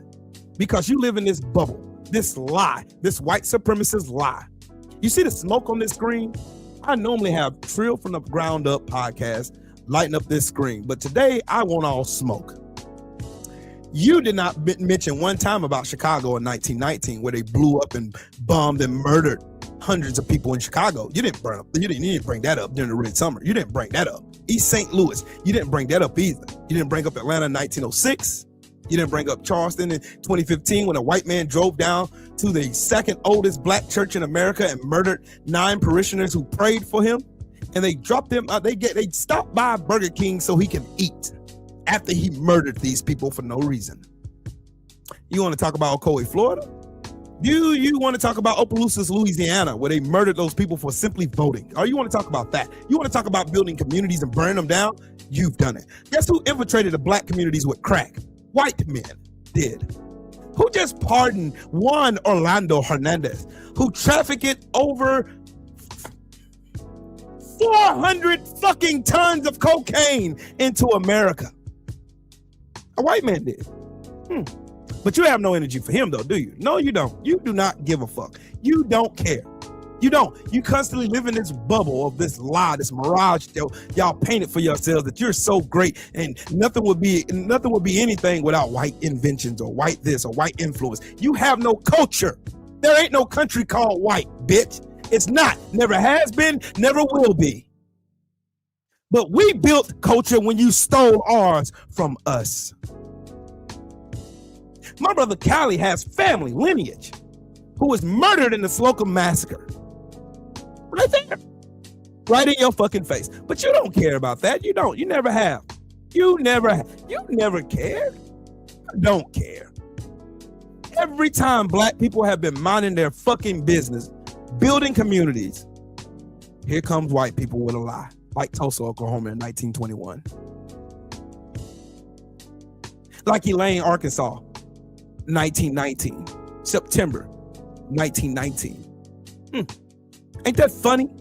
Ain't that wild? You're gonna talk about the Devil's Punch Bowl? Where the Union soldiers, where those black people put their bodies on the line and sacrificed their lives to save the fucking Union? Come on. Where they killed over 20,000 black people, had them in mass graves down there. And today, peaches grow in Natchez, Mississippi, right to this day, that no one will ever eat. But you won't talk about that. You don't know shit about history. You don't. And the history you think you know is a bunch of propaganda that they told you to keep your dumb ass quiet. And like my brother Coach just said, what happened to those Irish people who came here as indentured servants? They migrated over to the black people. It was only then after the Civil War, they convinced those Irish people they treated like shit that you're not one of those niggers. No, you're not one of them. You're one of us. Come on into our club. We'll give you a little bit of land. That's about it. We'll let you own a couple of them slaves. That's about it. We won't give you no true wealth or anything. Just like today. Donald Trump promised y'all he's going to lower your gas prices, lower your grocery prices. He's not going to have no new wars. And guess what the fuck happened? We're in Iran, where Iran is smarter, more equipped. And they're going to show America just how weak they really are because Trump has already isolated us from every single one of our allies, and your stupid ass is in here trying to cosplay like you have some superiority over us. Bitch, fuck you and the horse you rode in on. May you go fuck your sister and your dick fall off, you fucking clown. Talk to him. Iran is not Iraq. I've been to Iraq. I've been there. I'm a veteran, United States Marine Corps sergeant. Talk. Highly decorated. You are dumb. So is your mama. Your mama should have went fishing, you fucking goofball. Talk about him. Look at you mad. Look at him mad. You mad because I done touched that nerve, huh?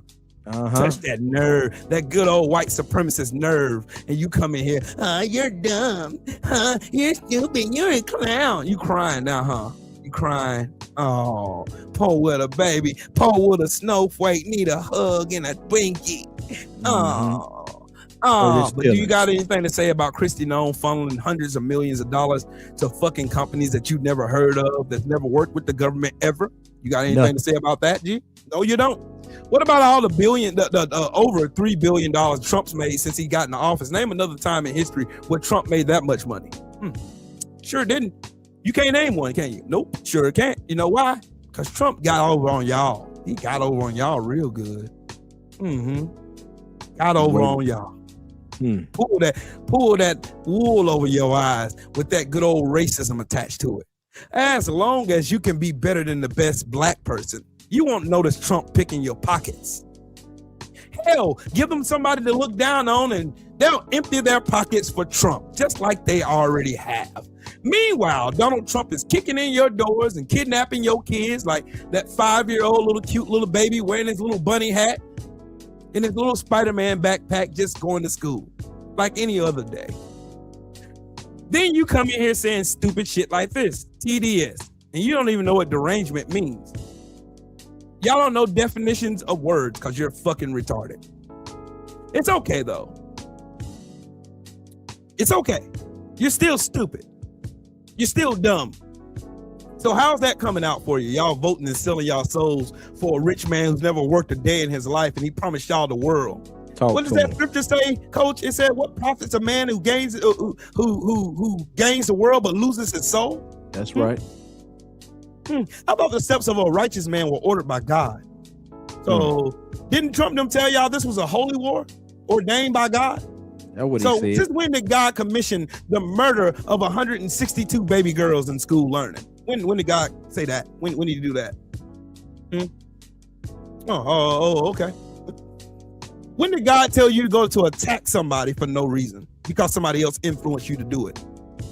When did God tell y'all that one? What about your Secretary of War, who's the biggest clown in the history of clowns, who don't have no plan of how they're going to get out of Iran? They're saying by September, they're going to be there for the next 20 years, if that. And that's me being generous. How many billions of dollars, matter of fact, let me back up. How many trillions of dollars did we spend in that useless ass war in Iraq? And this ain't Iraq. This ain't Iraq though. You know the first thing I heard when I was in Iraq, when I got deployed to Iraq, you know the first thing I heard from a gunny over there? He said there's a lot of places in this world that you need to fuck with, but one place you do not fuck with is Iran. He said, look over there. Look over there. Look over that hill right there. Over that hill right there, you can go over there a few clicks down there, and then right there, you'll be right there, dead center, right there, foot deep in Iran. That's one place you do not want to go fuck with. I never asked him why. I never needed to. I just seen the seriousness in his face. I seen the seriousness in his face. But you know what? Y'all keep on believing in this fucking dumbass horse with one broken leg and this man who's never been to war, like my brother Joe just intelligently let us all know, which he's never been to war at all. He was in the National Guard, by the way. And he got kicked out of there because he was a fucking racist. Yep. Hey, Joseph. Joseph knows. Joseph's been to Iraq.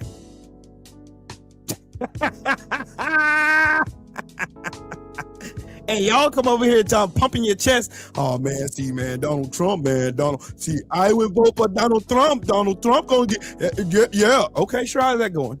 How's that coming for you? These people are blowing up paintings of fucking planes on the ground and then coming back and bragging to you stupid fucks. Yep. Let me show y'all something. I want to show y'all something. This is very inquisitive. I want y'all to listen to something real good. Y'all remember when they came out with a study that says most Americans can't read past the 6th grade level? You want to know who they were talking about? Don't worry, I'm gonna show you. Donald Trump is the exact type of president that is elected in a country where more than 50% of the population cannot read above a 6th grade level. This man is the illiterate president. And a lot of people don't know this, but white people make up the majority of illiterate people in the United States. Every time I see this man speak in public, not only do I get secondhand embarrassment, but I genuinely feel like I'm going crazy asking myself how someone who is that stupid can even receive one freaking vote. But it's not difficult when you consider that a lot of his voters voted for him because they see themselves in him. He is accessible to them. With his limited vocabulary, his poor emotional intelligence, his predatory ways, these people see themselves in him. In his book, Amusing Ourselves to Death, Neil Postman talks exactly about this. Something interesting that he mentioned is how a lot of the founding fathers and presidents of the past would not actually be elected in today's America. A lot of our early presidents were elected based on their credential. A lot of them were lawyers, academics. These men were also amazing orators. They were great speakers. They didn't get on stage babbling, making jokes like a fucking baboon.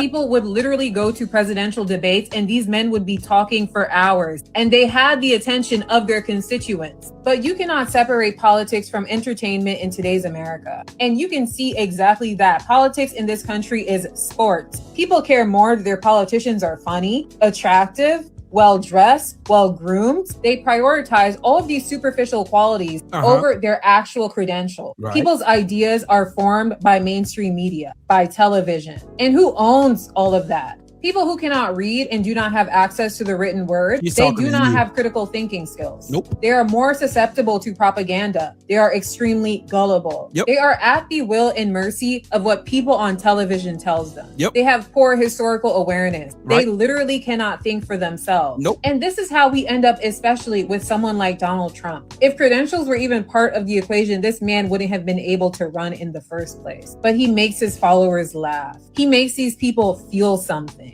He appeals to their hatred because they know nothing better. And that's why he can spout all of these lies about immigration, about the crime stats, about healthcare, and they will believe him because a lot of them don't actually have the tools to disprove it in the first place. They can't read. If they can read, it's not at a high level. They're not intellectually curious.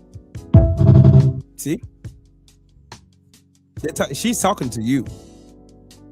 This fool just said, America isn't IRO. Idiot. It'll be over in 2 weeks. Next time, don't chant death to America. You know why they chant death to America? You don't even know why, Aaron, because you're fucking stupid. Well, these people are You don't even know why they chant death to America. Because you're stupid. Stupid. Dumbasses. Retards. Window lickers. Y'all don't know what the fuck you're even talking about.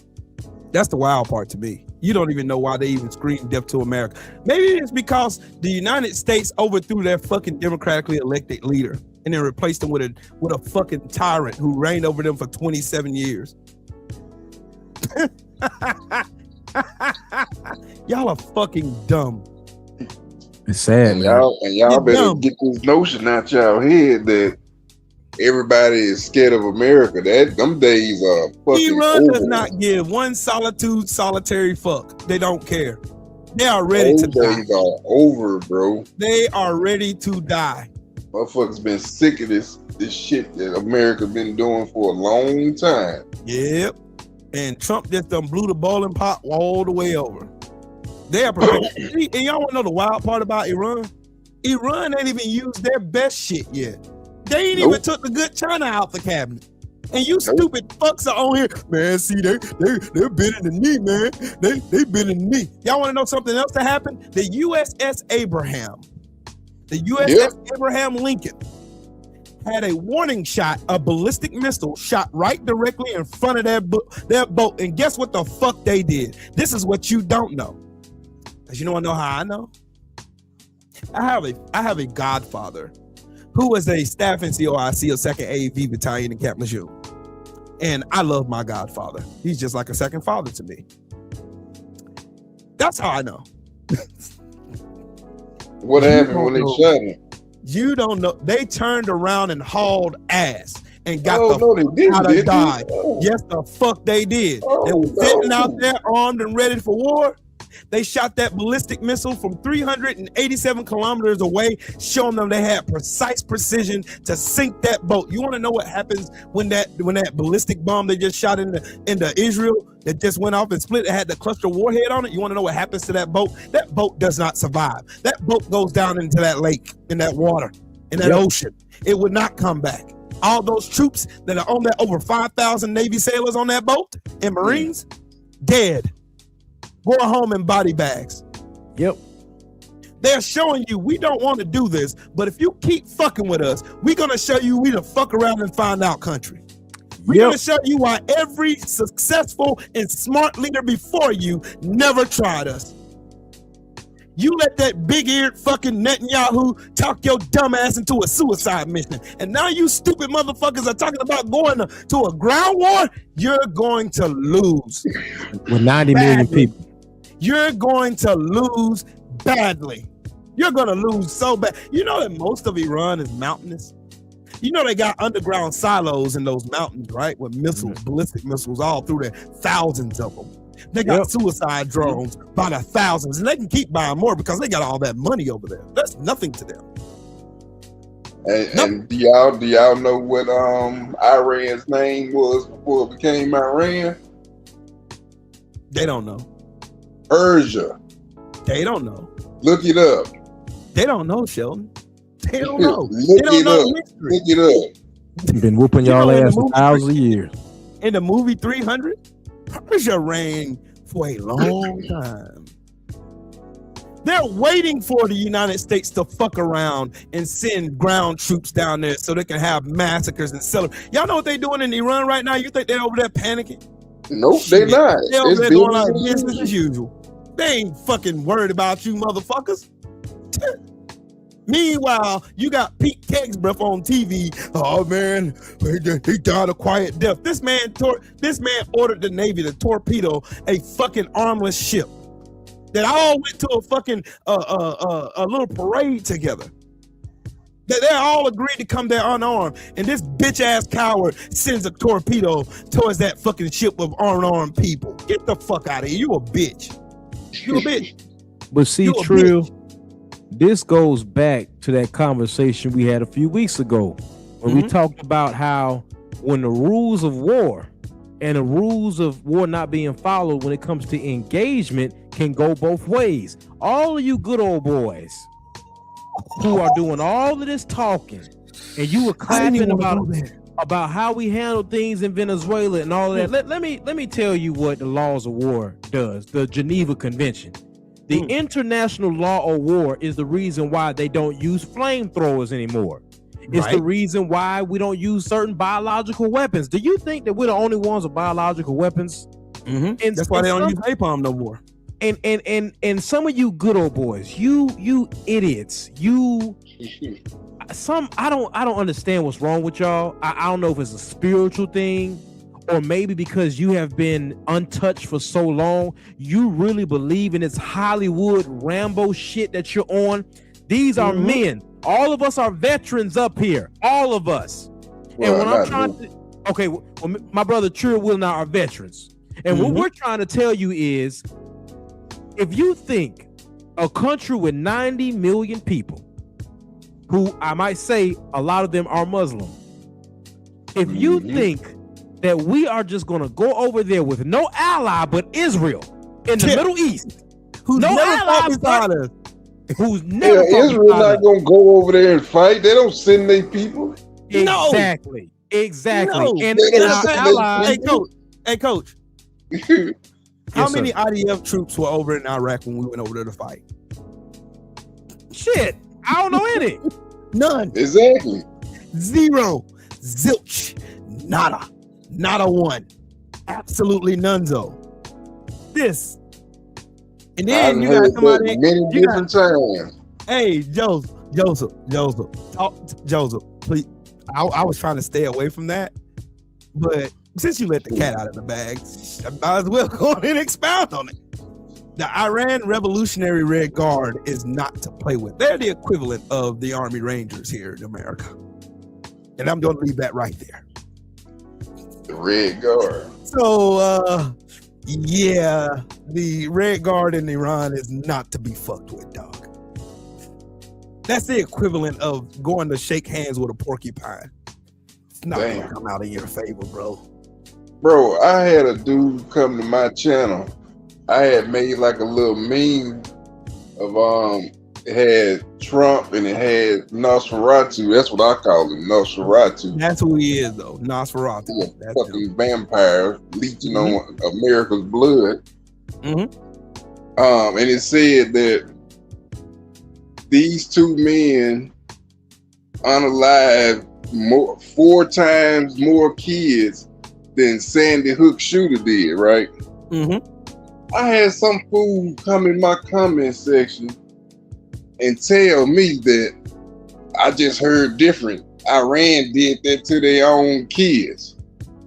I'm like, you can't be this fucking stupid, man. Oh my God. Why would they do that to their own children? Well, what America needs to understand is we have lost our moral pedestal a long time ago. We are no longer in any position to tell any other government about what they're doing with their people. After the release of those files, after the release of so much demonic sacrifices and pedophilia and all of that crap, we have lost the ability to be the world police, which we never should have been in the first place. Now, let me tell you why white supremacy is so dangerous. You see, white supremacy works like sin. Sin is like a red veil over your eyes. You can't see clearly because of this veil. Some of you think that this is some type of Netflix army drama that America's always just going to come out on top. Now listen. You all go watch those interviews that they were doing in Israel, them freaking out that Iran, they just found out that Iran has hypersonic missiles that actually work, that have been splitting the Iron Dome. But you believe this crap that we the only ones with missiles and we're the only ones with technology and that we are just so unstoppable. And don't let me start here. Now, last year, there was this DEI campaign of hate going on in the military where they were trying to make you all believe that black men with beards is almost some type of threat that's messing up the ranks in the armed forces. Then we get into a real conflict and we have fighter jets going down from friendly fire.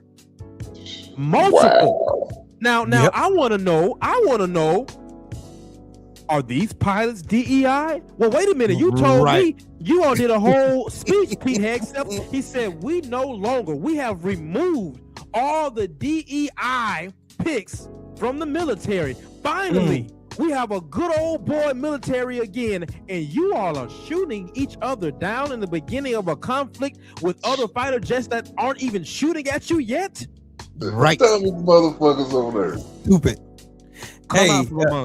Hey, Joseph. They don't, bro. I ain't even got into that ballistic missiles program yet. The hypersonic ballistic missiles, by the way. That are they go, man. Let me just explain some shit to y'all.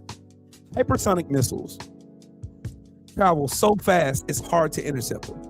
America doesn't have anything that can intercept a hypersonic missile, by the way. Iran has lots of them. Since y'all think. Man, they better leave the folks alone, man. Since y'all think, because you see what happened to the Iron Dome that was supposed to be one of the best defense systems in the world, right? That shit is non-existent anymore. All they had to do was combine suicide drones with ballistic missiles and switch speeds to block. It takes 11 missiles to follow down one fucking suicide drone. Meanwhile, that ballistic missile just goes.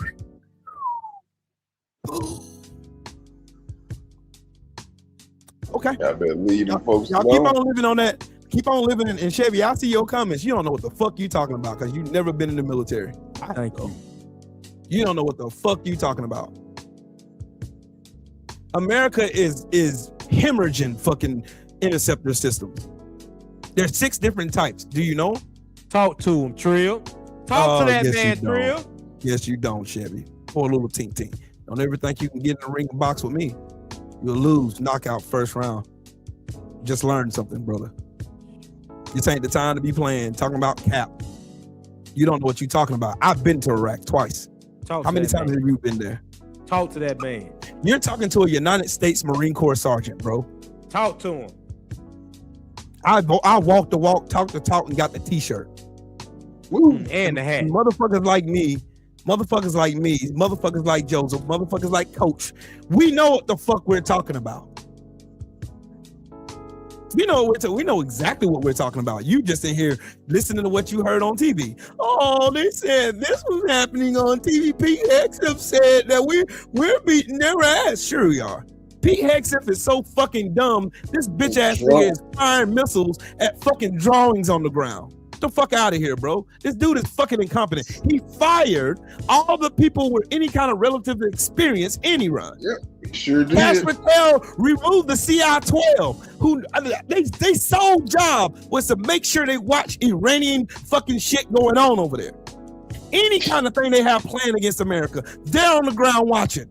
But Cash Patel got rid of them. That cross-eyed sand nigga got rid of your best defense. And here y'all are trying to pretend like we safe. Get the fuck out of here, dog.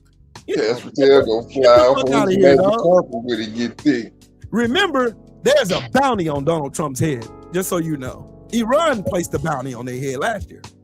How much it is? $1 million. Oh yeah? A cool millie. There was somebody in America that got arrested for attempting to take in on that damn bet. I can find you dead ass serious, bro. These people keep thinking this shit is a joke, think this shit is going to be, oh man, America, America. How many wars have America won? Take your time.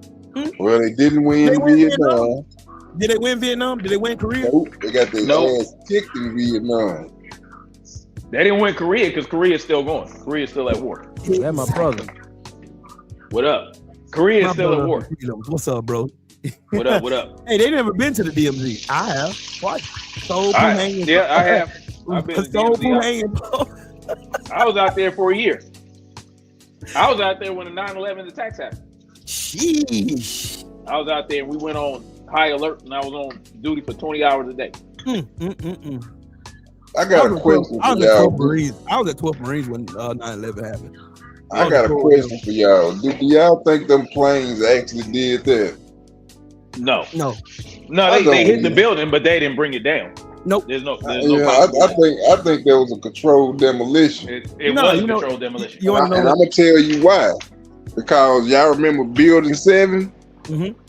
It fell without being hit. Yeah. A plane didn't hit Building 7 and it still got leveled. Right. Yeah. Hey, but you got everybody who knew something, all of them mysteriously committed suicide. Get the fuck out of here. Playing in our face. There was a black man that was in Building 7. He got rescued and he was talking about the secondary and tertiary explosions. And he died sometime after that. Somebody from the asbestos? No. Well, they say he committed suicide. Allegedly. Yeah, right. Allegedly. Yeah. Hey, yo. But he was talking about. Go ahead. This man said, Jerry said they did win shit. They ain't win. The Revolutionary War. That was it. That was it. Shit. Revolutionary War. That was it. That was all. That was it. And didn't black folks help with that shit too? Hell yeah, we helped. You damn straight we did. Yep, that was it. Yeah, I've been stopped celebrating 4th of July. My ancestors was in checkers in 1776. I've been stopped that shit. But I ain't got nothing against nobody who does. That's to you. These good old boys have not won one war without the help of black bodies. Not one. So you know what? All of you good old boys who have this idea in your mind, you done got excited watching Rambo. You done got excited watching Sniper. You done got excited watching these military movies that's full of a bunch of Anglo-Saxon SEAL Team 6 dudes and lying. And you think you're indestructible. I want to know why y'all are not at the recruiting stations right now. I want to know why when I drive by and I see the Army and the Marine and the Navy recruiting stations, why it's not you good old boys with you don't tread on me t-shirts and with your all second bare arm t-shirts. I want to know why the lines aren't coming out of the recruiting stations. Your country needs you good old boys. Come on now and play. Amen. Where y'all at? They got to put that moonshine and that meth down to get it there. I tell you, that can't even read, bro. They can't even fucking read. They couldn't even pass the ASVAB. They couldn't even do the PT test in the Marine Corps. They definitely couldn't do that. Take Rambo real. If that was real, that son bitch would have died in the first movie. You damn straight. It wouldn't have been no second blood. It's first blood over. Right through the head. They would have cooked his ass in Burma and ate him. I mean, they good movies, you know, nice action, but that shit is not rooted in reality. That's a good, you know, imaginary thing. There should be science fiction. That's what I think. Because they leave out so much shit that was in reality, that's based in reality, bro. It's just like from my experience. I'm not talking about my feelings. I'm talking about my experience. Like you got Pete Kegsbreath, a fucking dumbass who's never been to war. Who's fired he fired CQ fucking Brown. Do y'all know how fucking decorated CQ Brown, a fucking general, the biggest big dog on the big dog campus? They had to bring in some mediocre 3-star that they had to write a fucking shit for so that they can make him a 4-star so he can just sit in that position and be mediocre as fuck. He didn't have not even a quarter of the fucking designations that CQ Brown fucking had. Not none. Zero. And their resumes compared to each other is non-existent.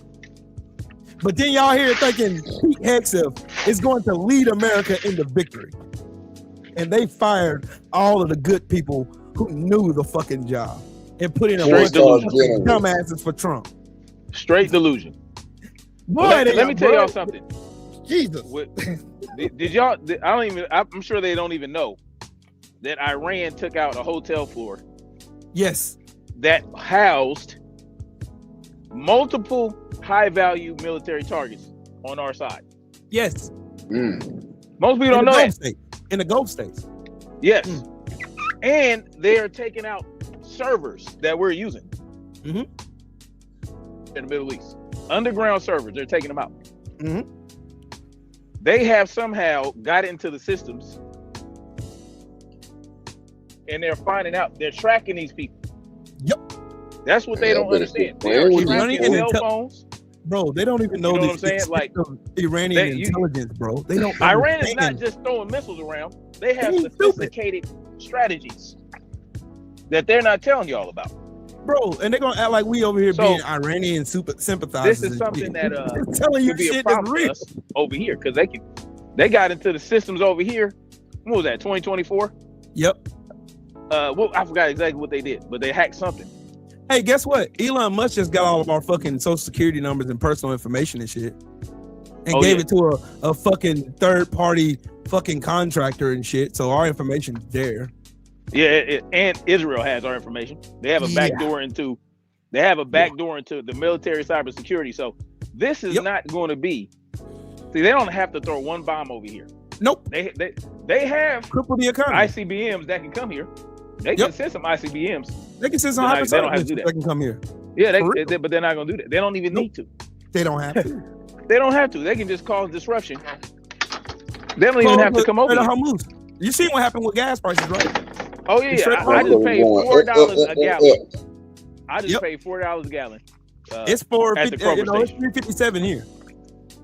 And Yeah, I'm in the that's South. crazy work. They can't Yeah, even brag about the gas prices being lower I'm in the than South. now. I'm in the South. I'm about an hour and a half, hour 45 minutes from Trill. Mm-hmm. You know what I'm saying? So he upstate. I'm in Midlands. So In the low country. you know what I'm saying? Yeah. So I got a little cheaper than he do. But And then they here's the thing though, Freedom. They keep thinking that this shit is like Pete Kegsbreath is Tony Stark, and he has the Avengers in this imaginary fucking white man world, and they think that Iran is going to just bend the knee because you seen what they did, because Trump thought he was going to do what he did in Venezuela, go in, knock the top off of the head off, leave, and then celebrate a victory, a microwave victory. Yay, we won! Mission accomplished! Yay! No, Israel said, hold up, fuck y'all. Ran and killed everybody. They ain't gonna be able to do it. You ain't getting out of here, bud. It's funny how people are talking about, oh, Iranians are celebrating. Where? There are thousands of Iranians mourning the death at his little service. Yep. Thousands.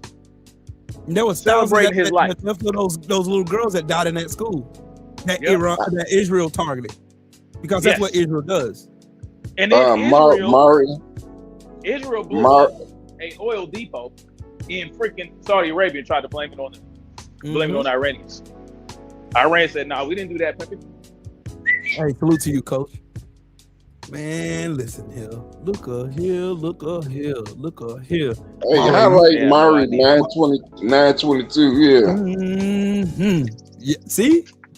At this point, I won't even call them folks Terry, because we fucked with them first, man. Yep. You can't get mad. You don't get to tell a person how they respond to your fucking action. Yep. That's what we're not gonna do. See, I'm not no sympathizer for the motherfuckers. Fuck them too. Exactly. I'm but not. At the same time, right is right and wrong is wrong. Them folks was not bothering us. It's the truth, bro. It's the truth. You got to tell the truth. I'm no way, no shape, no form. I'm a military veteran. I fought for this country. I can only just tell y'all the truth. And this is the hornet's nest that you did not need to kick over.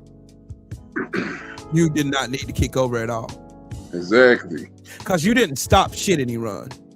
You gave them more fuel to keep fighting, when you should have left them people the fuck alone. And we need to get Israel out of American politics. We need to cut off all ties to these motherfuckers and let them do their own thing over there and worry about here. Because y'all done fuck with so many countries, made so many fucking enemies. Diplomacy was the answer. But no, power through strength. Okay, we're gonna see how that work out for you when you done kicked all your fucking allies down the street. Exactly. Who gonna help this country in that war? We go to World War III. Who's gonna be on America's side? Russia? Russia's using Trump like a fucking fiddle. I highly doubt that. You think China's gonna come to your Israel don't send their troops in the other countries. Yep. So who does that leave us? We done pissed off France. Guess what? We done pissed off the UK. Guess what, Sheldon? Guess who else they threatening? Turkey.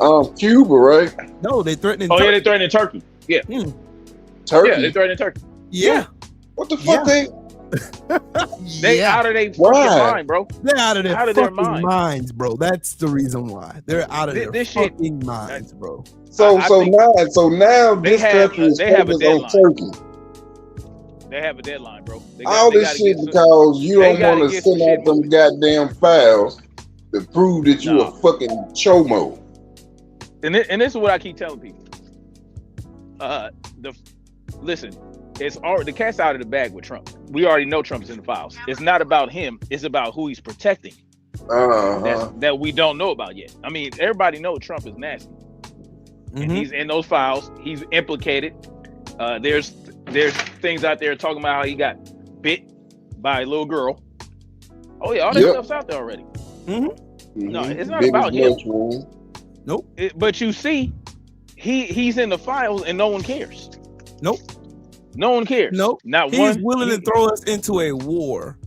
Yes. One of the most sophisticated militaries in the world. And there's a reason why people don't fuck with Iran.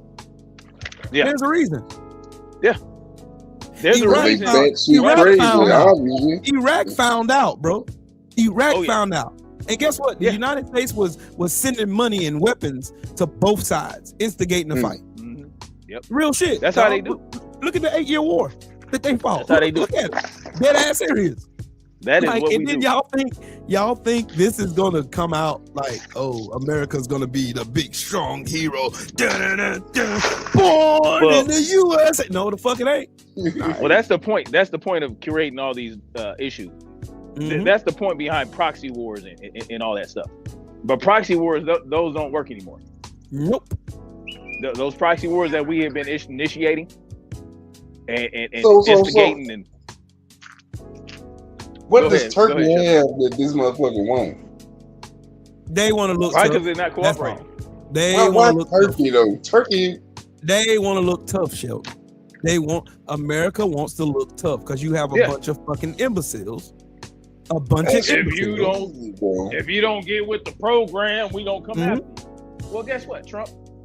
How thin do you think you can spread yourself before it comes back and bite us in the ass over here? Sending our military all over the place, leaving us vulnerable right here. You don't think that's going to be a problem for us? That's going to be a huge problem. That's going to be a gigantic problem. They keep doing it. They keep thinking I can't hear you, they're going to Trill. go to Iran and they're going to do whatever they want to over there to those people. Leave those people the fuck alone. Get your stupid ass the fuck StreamYard out hates of when there. people use their phone. I don't know what's going on. Boy, let me come out and come back in. These people need to, bruh, I swear, get the fuck out of Iran and cut off all ties to Israel and send every strong diplomat you got over to Iran to go to the table and beg for forgiveness. Because this ain't going to end well, dog. This is not going to end well. Y'all keep thinking this thing is going to be some romanticized story. It's not. Can you hear me, Will? Yeah, I can hear you, bro. All right. America just took credit for that bombing that happened at that school. They did? They also bombed the fucking water sanitation plant. Oh, and they destroyed the oil depot. Yep. But that's okay. I mean, listen. It's gonna come back to hunt these motherfuckers. Bro, we need to get these bitch ass niggas out of office now. Today. Yeah.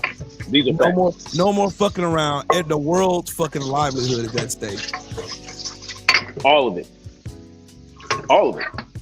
Us, China, Russia, India, Oman, all these countries, man. Well, that's why we went after Venezuela to become oil independent, so that we don't have to depend on. And that's what I was telling people. I said, listen, the reason we're trying to get that oil, we're trying to secure that, so that when we start getting in crack with Iran, we don't have to worry about oil. Well, guess what? That backfired too. I'm gonna ask y'all a question though: is Israel an ally or a parasite? A parasite. That's what more like it.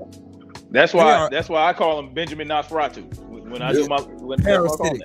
They are parasitic. They get us in fucking wars that cost us trillions and a lot of bodies. And they can't get back. A bunch of families mourning deaths of their sons and daughters. They don't care. And they don't fight unless they feel like they can go over and bully another country. Right. And great POWs and sexually abuse them. Like, these people are sick, bro. Oh, they on that type of time too, man. Oh, hell yeah. You didn't know? There's video of them sexually accusing prisoners of war. Yes. God's people, huh? Abu Ghraib style. That's some crazy shit, dog. Ridiculous, bro. And these this people- is who we back. Yeah, and they think this shit is gonna go. It's gonna go well. It's not, bro. This is, and they want to say this is ordained by God. Well, y'all want to bring God into this? God ain't got nothing to do with this. Yes, because they want to appeal to the Judeo-Christians that bloviate and run around and pontificate for Israel. Right. Not them in particular, but their followers, their congregants, right? The televangelists that run around talking about we got to protect Israel at no cost. I mean, at all costs. Man, I swear, I'm about 5 seconds away from being an atheist, bro. Well, the problem is not.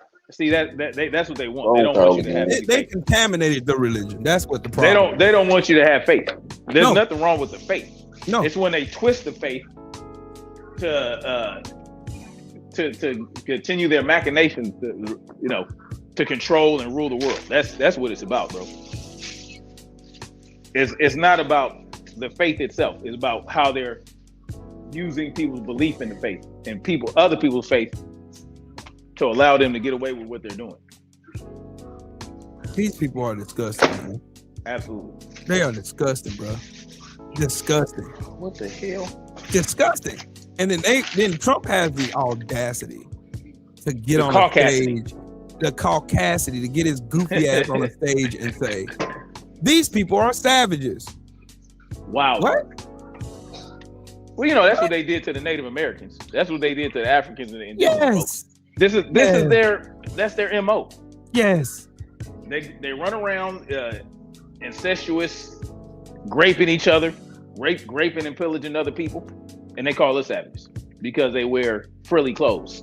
If you don't knock it off and get that shit out of here, you're right. You can't fool me. God has nothing to do with this at all. I don't care what you say. He has absolutely nothing to do with this. Wild work. Nothing. Shout out to my brother Detroit with that 2-piece in the super chat. He said a U.S. war orchestrated by Israel. IDF equals parasite. Fact. Yeah. God has nothing to do with this. God has taken his hands off this country. And I believe in God. Huh? I believe in God. All right. I will not sit up here and act like this shit is good and just and like God is smiling because you're bumming schools with kids. Yeah. None. This has nothing to do with God at all. This has everything to do with man, because man, the flesh is wicked. Mm-hmm. Blowing up a school with kids in it is wicked. God doesn't operate in wickedness. But they want to convince you that Iran blew up their own kids. Exactly. For what reason? Why they don't would have they to do do that that shit? No, they don't have to. To make America look like the bad guys, they already look like the bad guys. Man, all y'all had was one fucking vote. Did I like all her policies? No, I didn't. Mm-hmm. Still, I voted for her. You know why I voted for her? Because she's got fucking sense. We wouldn't be here. Oh, you could damn well right there. Well, you know that's why he became president, because they needed this to happen. Couldn't have happened with Kamala. Nope. Shout out to Luther in the Cash App, man. Salute to you, man. It wouldn't have happened with Kamala. This would not have happened. This fast. wouldn't have happened. This would not have happened at all. We wouldn't be at war with Iran. No, absolutely not. She's got more common sense than that shit. Cause she would have listened to the generals. She would have listened to CQ Brown. She would have listened to a competent And the generals don't want this. The generals aren't good with this. No, none of them want this shit. That's why Hegseth is giving the orders. They know better. Hegseth he's supposed to be, the chain of command is Hegseth. Then the generals, Joint Chiefs of Staff, then the generals. Yes. You have the MU and MEF commanders that get that. The colonels, lieutenant colonels, and all them. Got the MU, the MEF commanders, and all them. Yep. Then and you go down to your CO, your battalion commanders, and then your XO and company commissioners, your XOs, your staff and COIC. And these people don't, and they want to get up here talking to me and you about military, bro. They don't know shit about it, bro.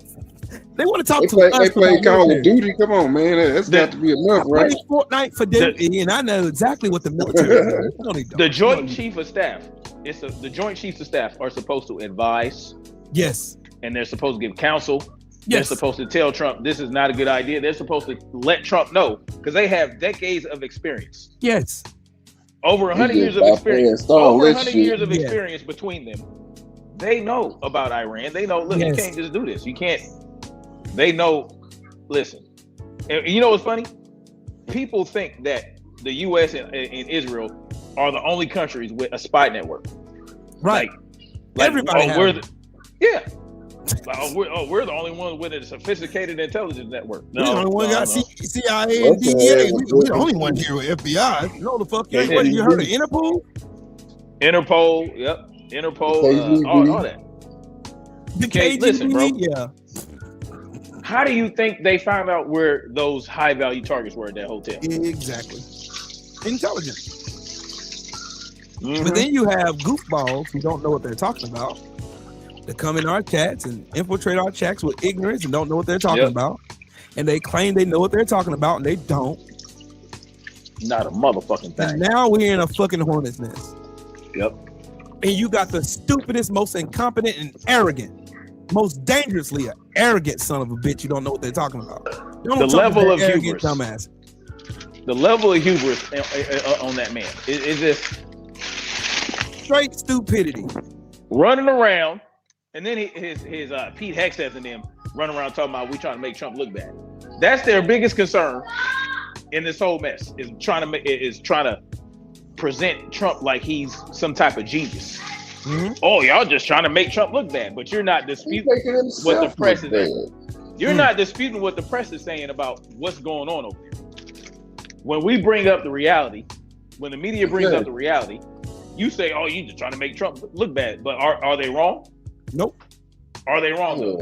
Nope. Trump's a fucking idiot. He's a this fucking is crazy idiot, work, bro. This is disgusting behavior, dog. Disgusting behavior. We should not be using our tax dollars to fund their bullshit ass war. No, not even a legal. The ass went up through the fucking roof. Groceries were already high as hell. I went to Kroger the other day, man. $4 a gallon over here. And bro, I didn't even get that much fucking grocery. That shit was like $200, $300 something dollars. But listen to this, Shelton. The United Kingdom, our once great ally, may be the greatest of them all, is finally giving serious thought to sending 2 aircraft carriers to the Middle East. That's okay, Prime Minister Starmer. We don't need them any longer, but we will remember. We don't need people that join wars after we've already won. You're going to get your ass beat. Who said that? Trump said that shit. Don't worry, I'll show you. And did you know? Don't you worry, I'll show you. Lindsey Graham just bragged. Fuck Lindsey Graham. I hope he gets elected out of office this time. He just bragged about helping convince Trump that they need to help Israel with this. He's bragging about it. He's a fucking idiot. That lets you know what this is really about. Fucking warmongering idiot. That's what he is. Yes. Get him the fuck out of there. Yeah, fuck him. He was a successor to a fucking racist any fucking way. Get that that desert sloth the fuck up out of here. I'm telling y'all, America needs to get far, far away off of their dependency to white men. I'm sorry. That's it. No need to be sorry, bro. That is it. Be sorry. It's time for America to go a new route. White men have been getting us killed in stupid ass wars, wasting trillions of dollars in stupid ass wars on behalf of Israel and all kind of other stupid ass missions they have been sending us to die for. These are facts. Meanwhile, all you got is a folded flag to remember. None of their family members are going. Remember that. None of the people in the Epstein file sending any of their kids over there to fight for the honor of this country. Remember that shit. So fuck them. That's why. Well, they say Barry Trump is too tall to go to the. I don't give a fuck. Send his big tall goofy ass over there. Because they send my black. He's 6'9". I don't give a fuck. So I don't give a flying fuck. I don't care. You know who he reminds me of? David Robinson was the admiral in the Navy, and he's 7'1". Fuck out. Send that Reese's monkey over there. Yep, send his ass to swing for some trees for the one time. Go on, take your. Hey, you know who he'll be in boot camp? That's Private Powell from Full Metal Jacket. Pow! What is your malfunction? I don't know, sir. Yeah, send his stupid ass on over there. Yeah, send his ass over there. He look a little touched too, so I don't know. I don't give a fuck. Bye. That boy ain't right. I want every one of these maggots, these goofballs that are up here talking about, man, war is good. Send your kids. Send your kids over there. See how it's good. Send your fucking kids there. Send your kids. War is so great. Send your fucking war kids. Is good is fucking crazy. Yeah. Fucking they goofball. only praising this shit because the fucking orange orangutan is the one that's doing it. Yep. That's it. Let Kamala had done. Let Obama had done any of this shit. Boy, these motherfuckers will be out in the streets with pitchforks and torches. Y'all want to know the wild part about that? But Obama was sending drone strikes everywhere. Guess what? I'm gonna ask y'all a question. Who sent more drone strikes? Donald Trump or? Oh, never mind then. Trump. And then the shit that Obama did was sanctioned. He went through the proper channels. Yes, he did. He didn't just say, "Hey, fuck Congress. I'm gonna go do what I want to do." He did not do that. And he didn't start that war. He didn't start that war. Nope. He did not do that. Nope. He didn't start it. Nope. No, they didn't. There's a mandate. When you get in that position, there's a mandate. This motherfucker is not going through no proper channels. He just wake up one day, hey, let's go bomb this place. Sure, let's go do it. No declaration of war. No talking about it. Just go do it.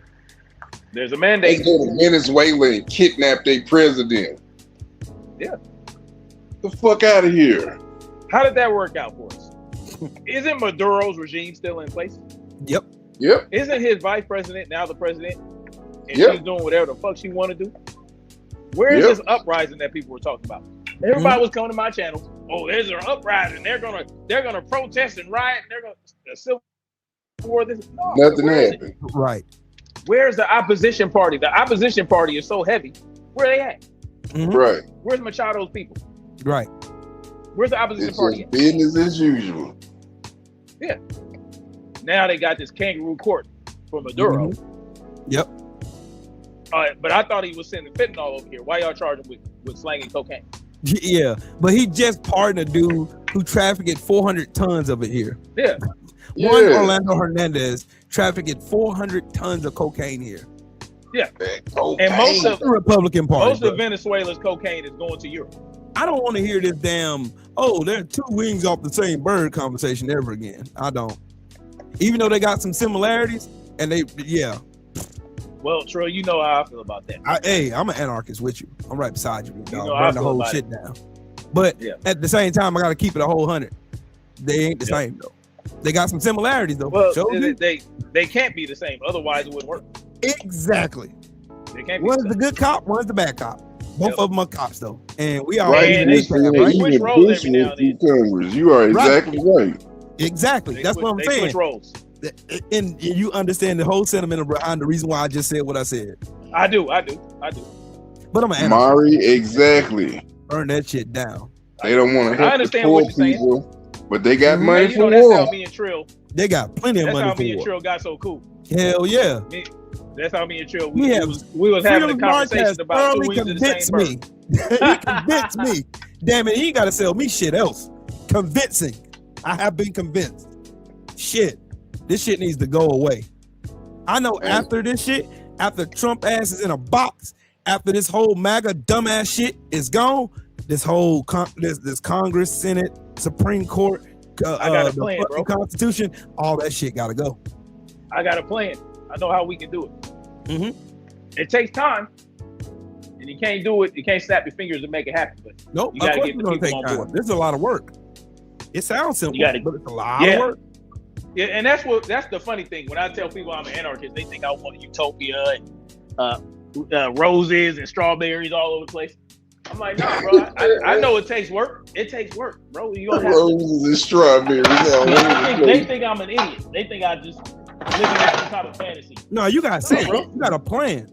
No, I do have a plan, and it takes work. It takes you being uncomfortable. It takes being all of us gonna have to be uncomfortable for a minute. Yeah, being self-sustainable.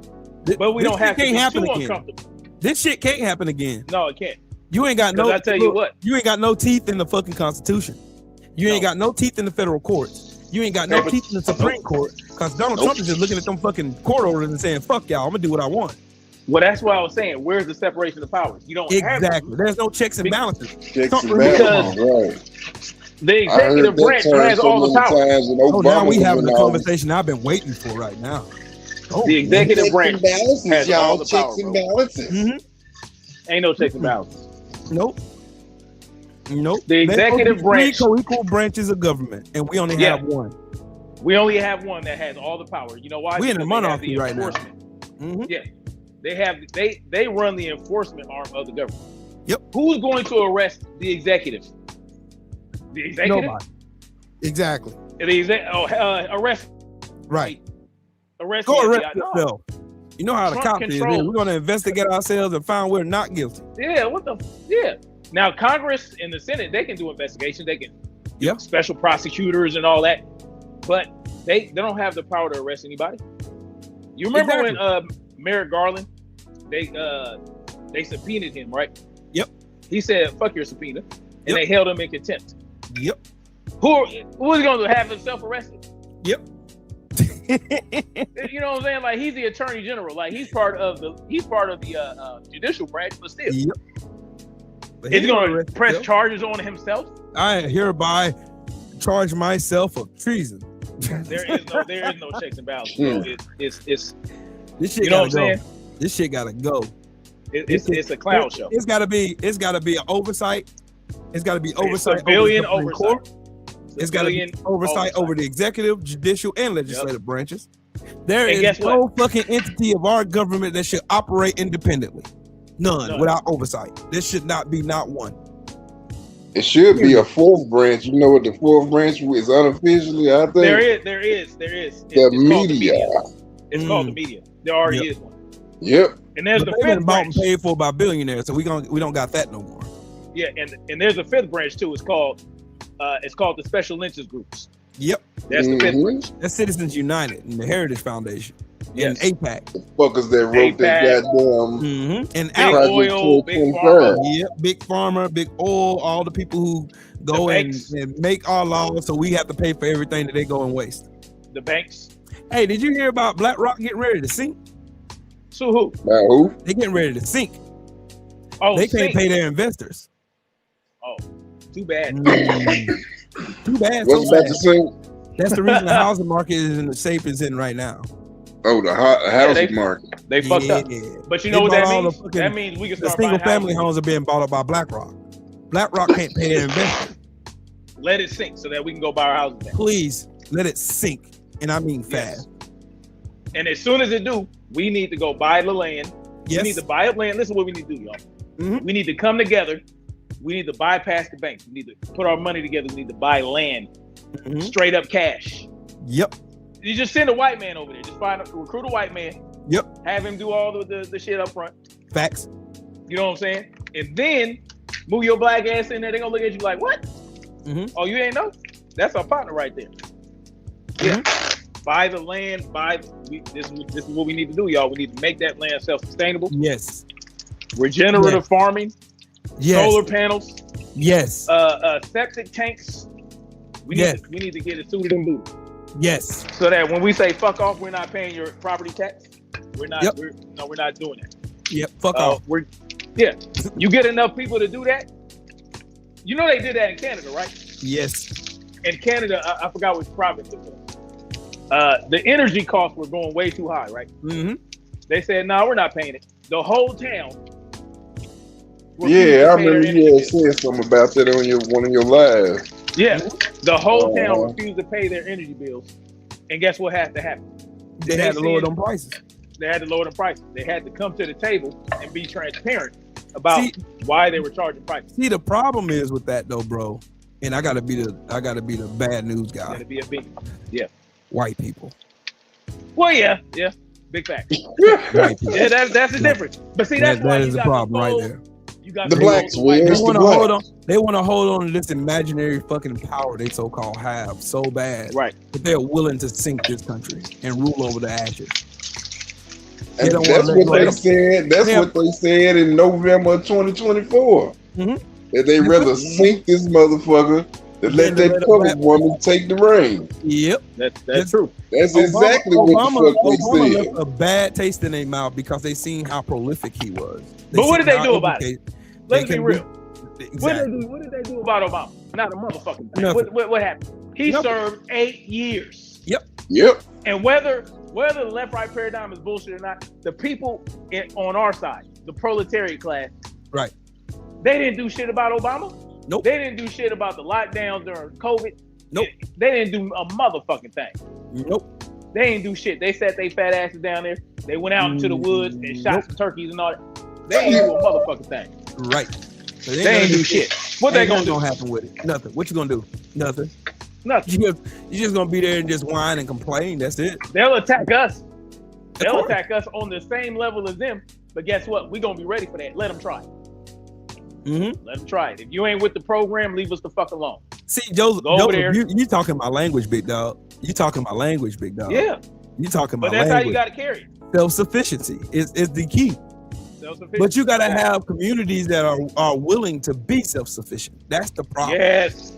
Because you got And I so many think we're people getting closer to depending that. on government. Look, they listen to the government propaganda and they go out and lie to them every time. Oh, I'm gonna make this more for you. Then meanwhile, shit, man, come on, dog. Hell no.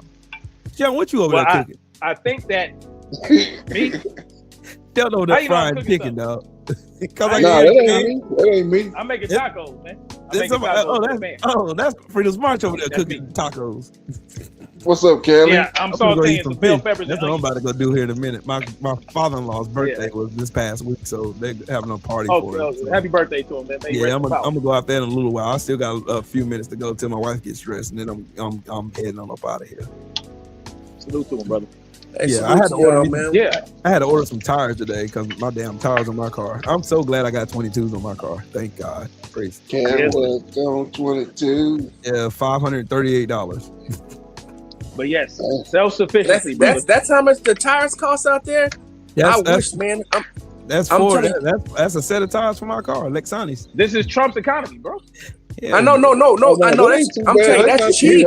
It's That's cheap. half. Cheap. You know, cheaper that's cheap. here. You know how much that costs? I'm gonna tell you straight right now, man. For 4 tires, man.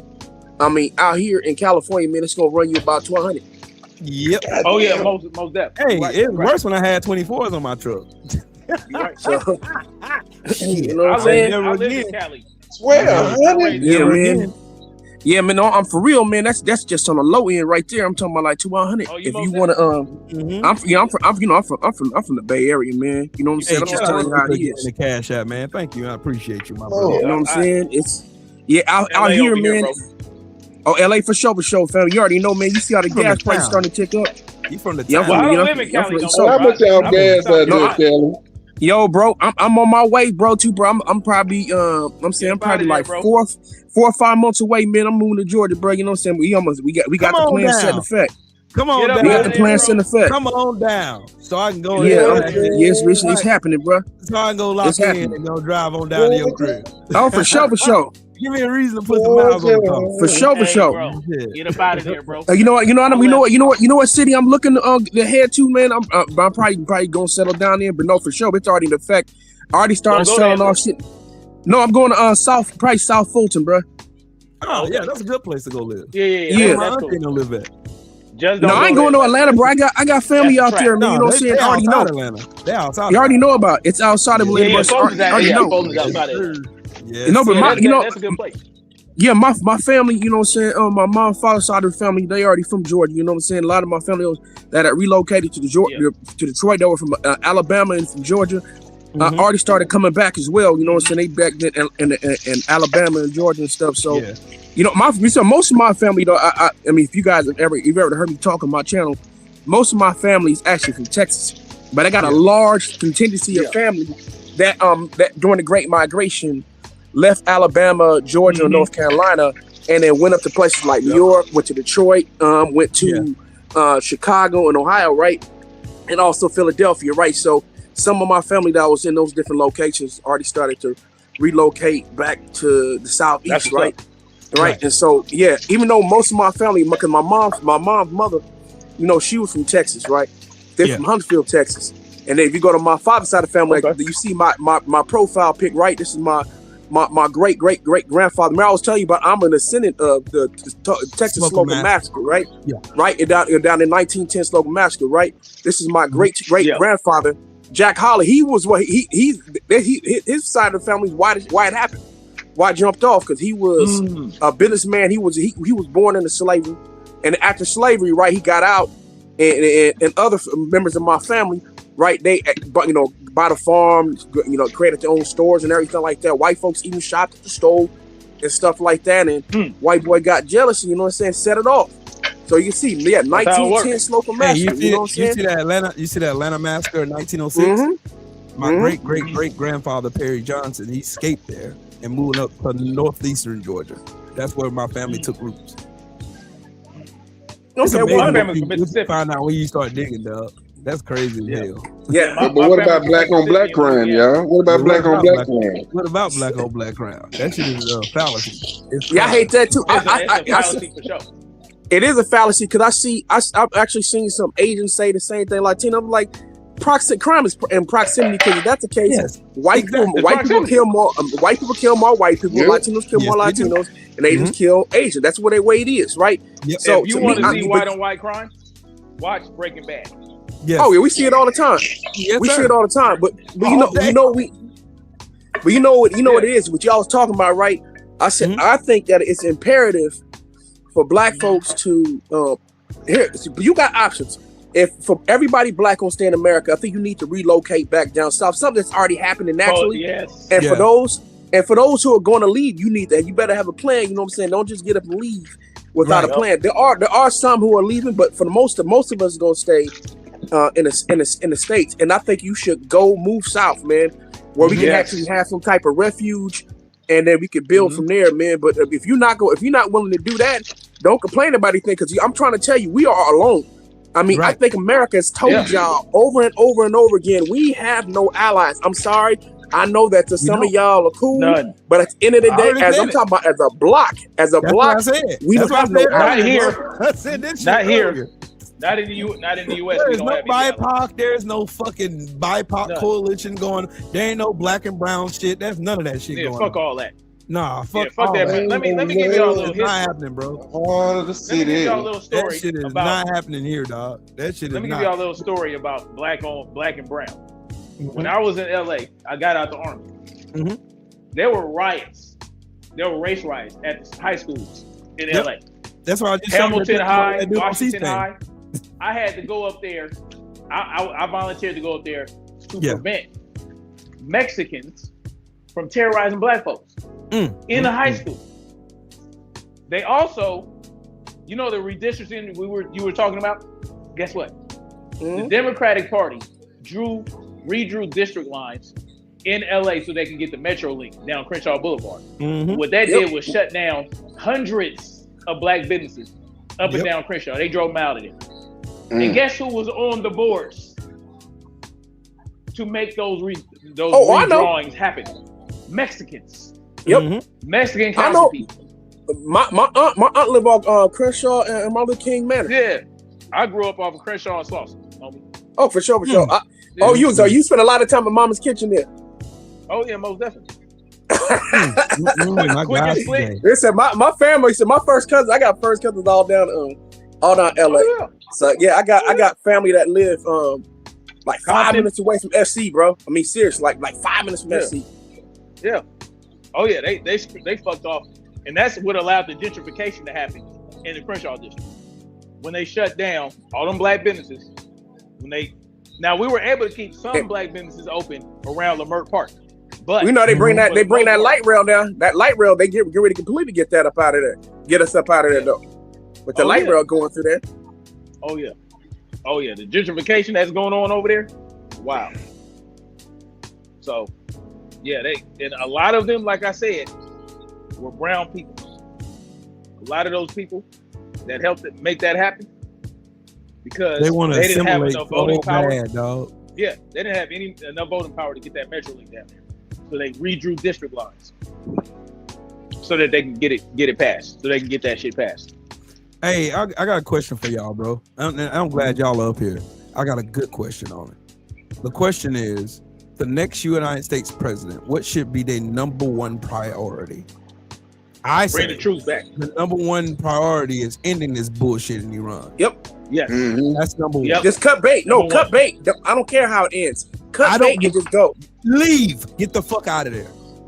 Yep. You shouldn't have been there in the first place. Get the fuck out. I don't give a fuck how it looks. Oh, America lost. I don't give a fuck. Lives are saved.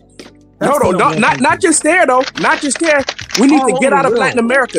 Yes. We get ready. You already know we get ready to go bomb in Cuba. We got troops that are in not El Salvador, but I'm talking about Ecuador, right? Yep. Do you see that list? That Latin America list of places we get ready to invade? Yep. They ain't gonna be able to do this shit, bro. They ain't gonna be able to do this shit. America spread too thin. We ain't got that many. Yep. I was just about to say that. Yep. Have you heard? They blew up. Iran blew up 14 U.S. bases already. 14. Yep. Yeah. We know what they're not telling you? We're losing the war. How many? You don't hear that? It's about media being quiet. Have you noticed that? They're not talking about we already getting our ass kicked. That's why you got me and Trill on here. That's why me and Trill out here. They ain't even talking about the hypersonic missile capabilities of Iran. They ain't even talked about that. They ain't even brought them out yet. They ain't even Hold on, they haven't. They exhausted all their old shit. They did a bunch of damage with old shit. Now they bringing the medium to old shit. The shit is still old, but not quite as old. They bringing the shit that's in the cabinets now. They ain't got the good China yet. They ain't got the good China out. Nope. The most devastating shit. They haven't even brought up the most devastating shit. Hold on. Here's something else they haven't brought up, right? Here's something else they didn't bring up, right? So Donald Trump, they are going to put boots on the ground there. What they don't tell you is that 56%. Oh yeah, they are. Have you ain't been paying attention? Yeah, they are. They said they gonna do it.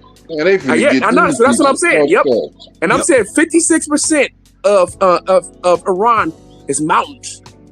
Yeah. And they've been ready. They've been planning for this ground war for almost 40 years.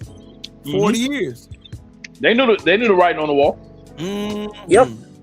They about to tear our ass up. Boy, hold on. They've been damn. And hold on. Here's something else going to happen. Guess what's happening too? Guess who's getting ready to go send brand new weapons on top of the shit they got that's brand new? China's giving us some of the brand new that China developed. They about to hand Iran new shit.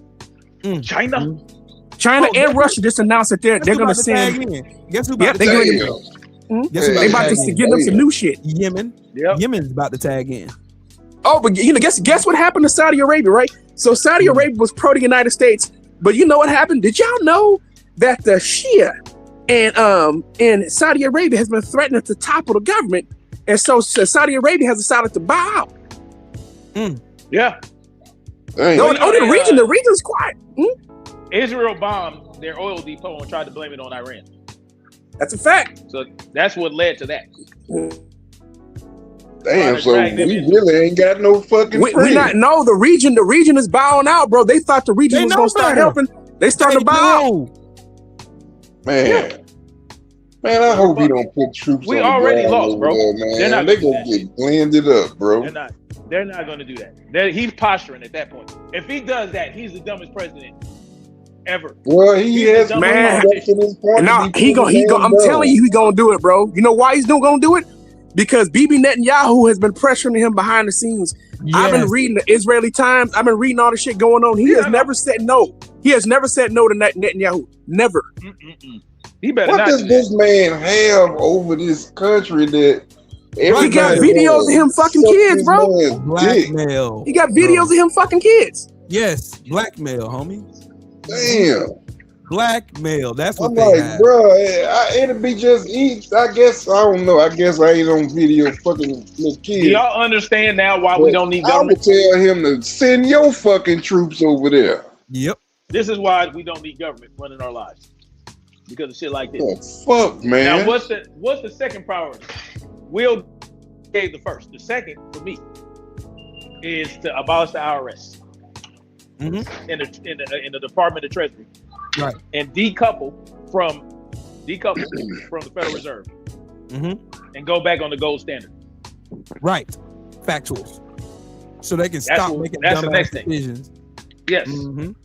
If they hold on, but if they go back on the gold standard though, you know what that means, right? Who has the most gold? Limited money. No. Who has the most gold? Africa. Yeah. So who's gonna end up benefiting from going to the gold standard?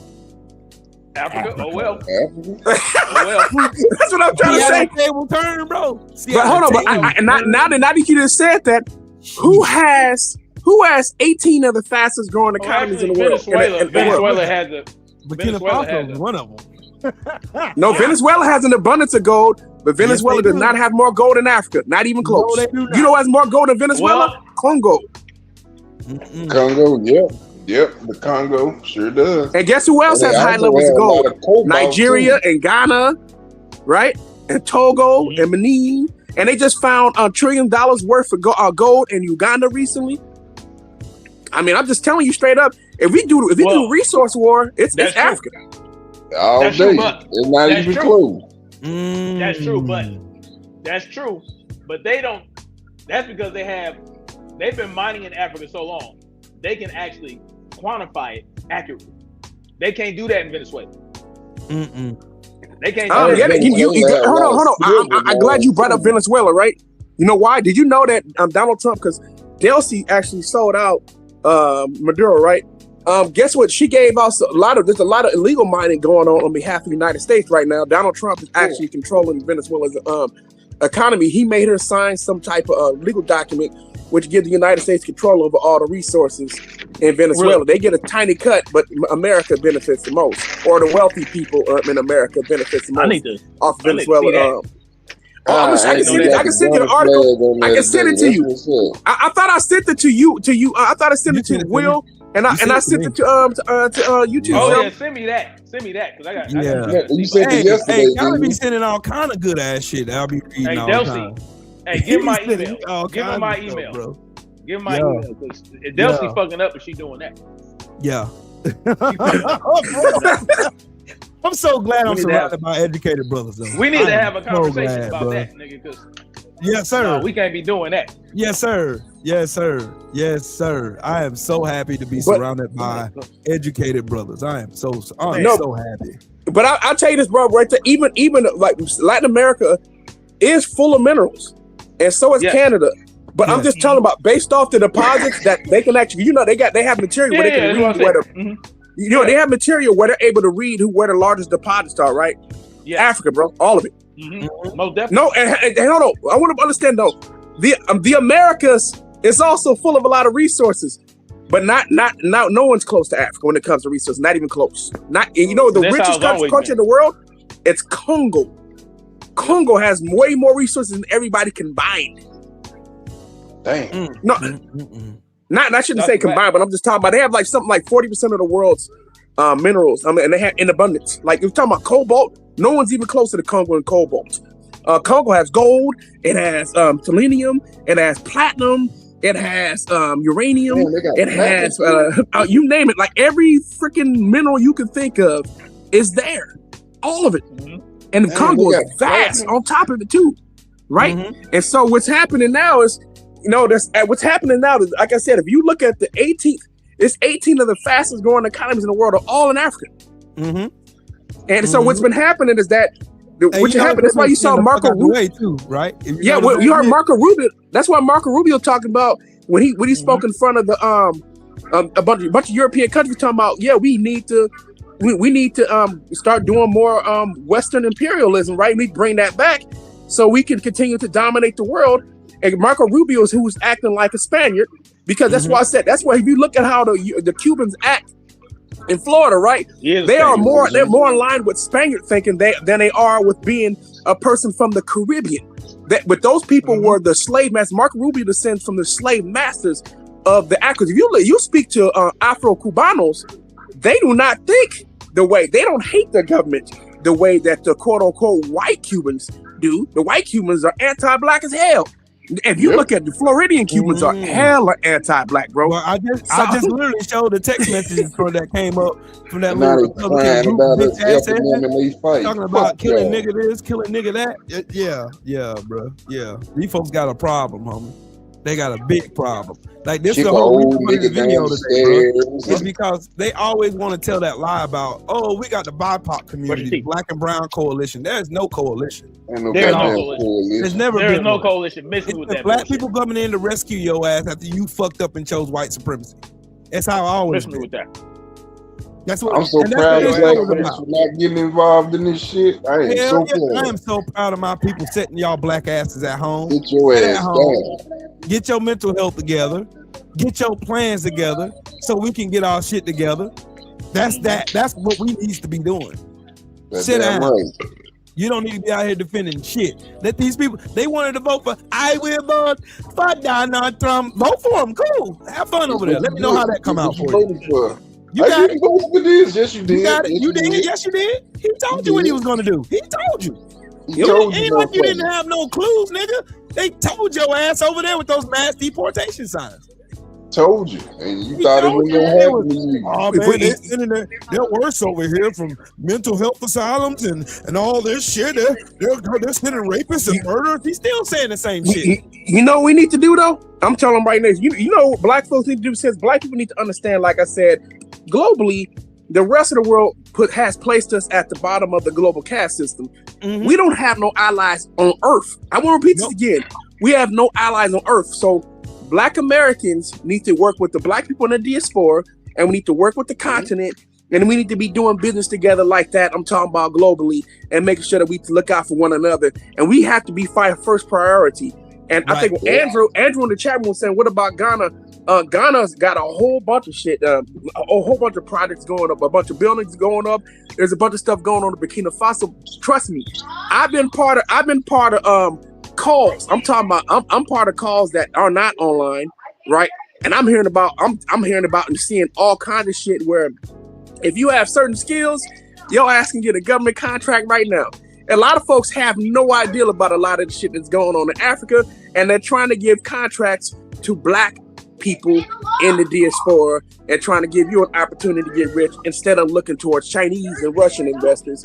They're looking for people who have certain skills. If you got IT skills, if you are a nurse, if you're a doctor, if you're an engineer, right? If you have these type of skills, if you have farming skills, they will use you, and they will pay you. They will give you the government contract to help train and help develop the continent of Africa. They will also give you a residency, and they will give you a path to citizenship, and you can either stay there or you could be a dual citizen, live in your country and still have investments there on the continent. These are the things that they're offering. A lot of folks don't have no idea about this. And then on top of that too, I have friends who are trying to work with Afro-Caribbeans, Afro-Americans, African-Americans, Afro-Caribbeans, and Afro-Latinos with continental Africans in order to develop Latin America, Black America, the Afro-Caribbean, right? Then make sure that we're good to go, where we can look out for one another, and we can be tied back to the continent where we'll all be on stable ground, or we ain't got to be dependent on the rest of the world. Since the rest of the world only want to screw us over, we'll be good, and we ain't got to try to work on anybody else. It gives us self-esteem, but it also allows us to be able to do things like cultural exchange, right? Allows us to have foreign exchange students, allows us to learn about each other's culture, but you can still stay right where you're at. But the thing is, you'll be able to sell your products there. They'll be able to sell their products here, right? It's just kind of a smart network shit. So I'm just giving you an idea of some of the shit that's getting built, and these are conversations being held offline. It's just a lot of people aren't privy, you know, saying that they haven't been, they don't know. You haven't been to hear these. I hear them all the time because I'm part of them. But I just want people to understand that black people doing work. I want y'all to understand. Y'all think black people ain't been doing shit? No, these are black people, and it has nothing to do with nobody who is not of African descent. Let me repeat this again. No one who's not of African descent are part of these conversations. It's only black people. I just want you guys to understand this shit, what's going on. So as far as you want to talk about too, there's also talk about making sure that mainstream or the number one award shows are taking place in Africa, the Caribbean, parts of Latin America, and Black America, and it's only for us type of shit. So these are things in the work. They got, we know that Ghana's getting ready to build a brand new movie theater that the Black world will be able to go film movies at, and you'll be able to go make music there, the whole nine, right? You can move your entertainment companies there. They're just trying to develop shit where we can actually have internal shit, man. And we ain't got to rely on nobody. So we don't have to sit here and having a middleman cut and, profiting off of what the fuck we coming up with. That's what the hell is going on. Mm-hmm. Yeah. That's what's up. Hey, you know what? Something else that needs to be talked about is like I strongly encourage Black people to start looking at your real history. Like, yes, nobody's heard. I guarantee most of the people in the chat couldn't tell me about the college that was started in Elizabeth City, North Carolina. Let me educate you. Elizabeth City had a school there, and it was started with just $900 because the state only did the bare minimum. Elizabeth City State University, it still stands after 135 years. It was started in 1892. There was no library, no dorms, no land, no nothing. Just 23 students, 2 teachers, and a state budget of $900. They took that nothing and they created something. And they built and they built and they built and they built, and the school is still standing. If we can take that back in 1892 and build a school that's still standing to this day, we can cut our ties, cut our losses, get away from these people, and build a self-sufficient neighborhood or community to where we can survive on our own. Because obviously nobody wants the best for Black people. They want us to sacrifice ourselves for absolutely everything. And give us nothing in return.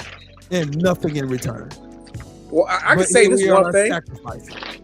I'm sorry, Texas, Black Texas, I know y'all don't like to hear this. Texas is gone. You have no chance to ever run that state.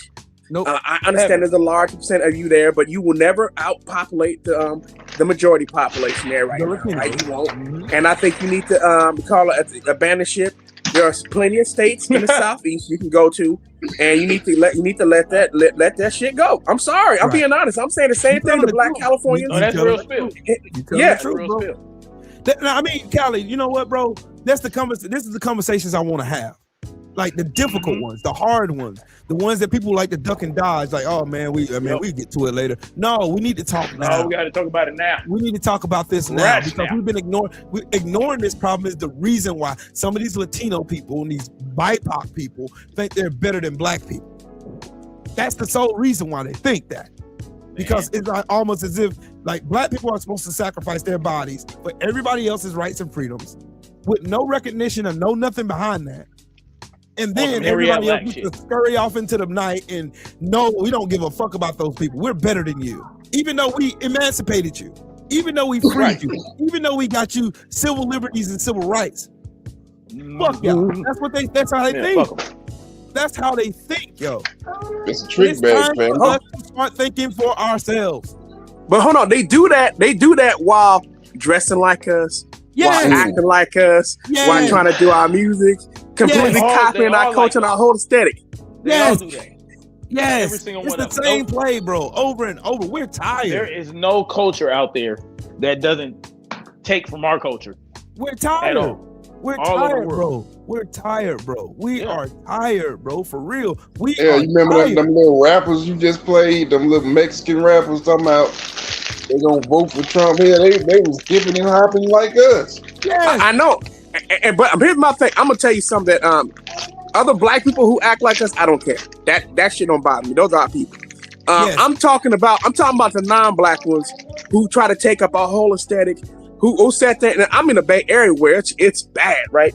Where you gonna have Polynesians, you're gonna have Filipinos, Vietnamese, you're gonna have Chinese artists, you're gonna have East Indians, you're gonna have Arabs.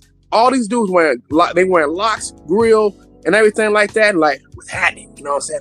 Oh, mamas, you said, man, you know, they said, oh, this is just how we talk. I said, no, y'all talk like us. And so that's why I put out a video. I recently went back to TikTok, right? I recently went back to TikTok. I put out a video and I said that. I said, man, look, y'all out here. I said, man, Bay Area culture is Black American culture. Y'all weren't there at the sideshows. The shop. I'm telling you, I was out there. There was nobody but black folks, bro. Nobody, right? I said when we was doing the music, I said there was none of y'all went in there. I said when it comes to the dancing, y'all created none of the dances. Y'all created nothing. I said this is AAVE. We'll be speaking with y'all calling slang. Yes. I said, man, Yes. I said, y'all don't talk like that. I said, when I grew up with Mexicans, yeah, and you know this, it's the same thing across the state, and you from LA, so you already know. They was all in the cholo culture, right? They was all like this, hey yo vato, hey yo Simon. He said, no fool, what you doing? Yeah. You know what I said? All this new era of where all the Mexicans and stuff like that acting like this. It used to only be up north. Now down in Southern California, the Mexicans want to be black. It's wild to me right now. So it's all across the state where Mexicans want to be black now, right?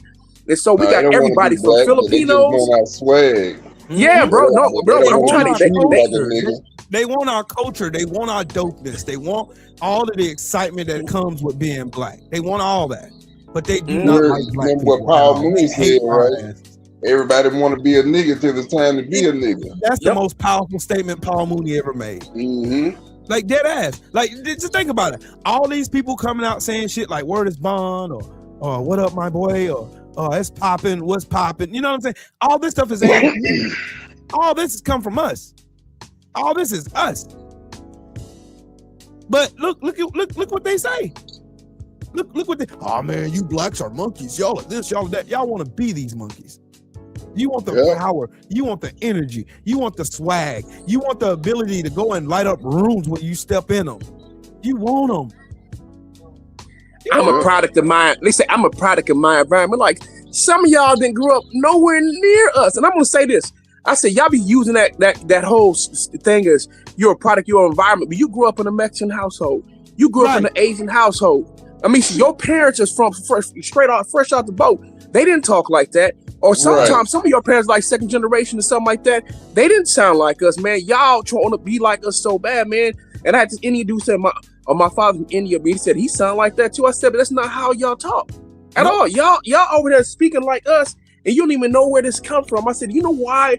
Let me tell you why black folks speak like this. I said the black folks, if you go all around the country, right?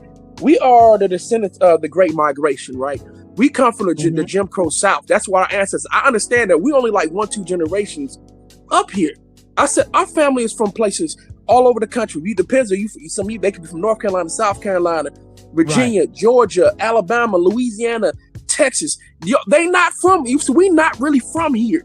And so we speak the reason. If you notice, even though we got different accents where we at, we all talking about. We saying finna. Right?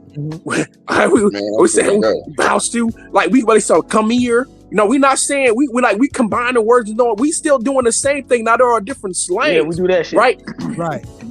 But we can understand each other because the root is exactly the same. If you like the baseline of Black American English is still the same. That's why we can communicate with one another. Y'all don't know that. Yeah. Right. My people from Mississippi and Louisiana. Mm-hmm. My people from Georgia. I got people from Georgia, Alabama, and Mississippi. Oh, you got mine from Georgia, Alabama, Texas, and North Carolina. They all migrated here. You know what I mean? So yeah. My grandfather right there from South Carolina though. Jack Holly from South Carolina. Got you. Got you. Yeah. I got folks here. Man, Lord Jesus. I wish I could have this conversation longer. I wish I could have this conversation longer, but I got to get out of here in a minute. Alabama. Most deaf, man. No, I know you got to get ready to get up out of here, but at the end of the day, I don't care if you from the West Coast, the Midwest, or the East Coast, and the Southerners. We are just Southerners who just live up in other locations. That's reality. Yeah. The Great Migration. Most deaf. Everybody migrated up. Cali. I heard the watch. Get my info from Trill, man. Send me that info on Delcy. I know Delcy. Hey, matter of fact, put your phone number in the private chat. Yeah, for sure. Delcy on some bullshit. Y'all can exchange each other's information and all that good stuff.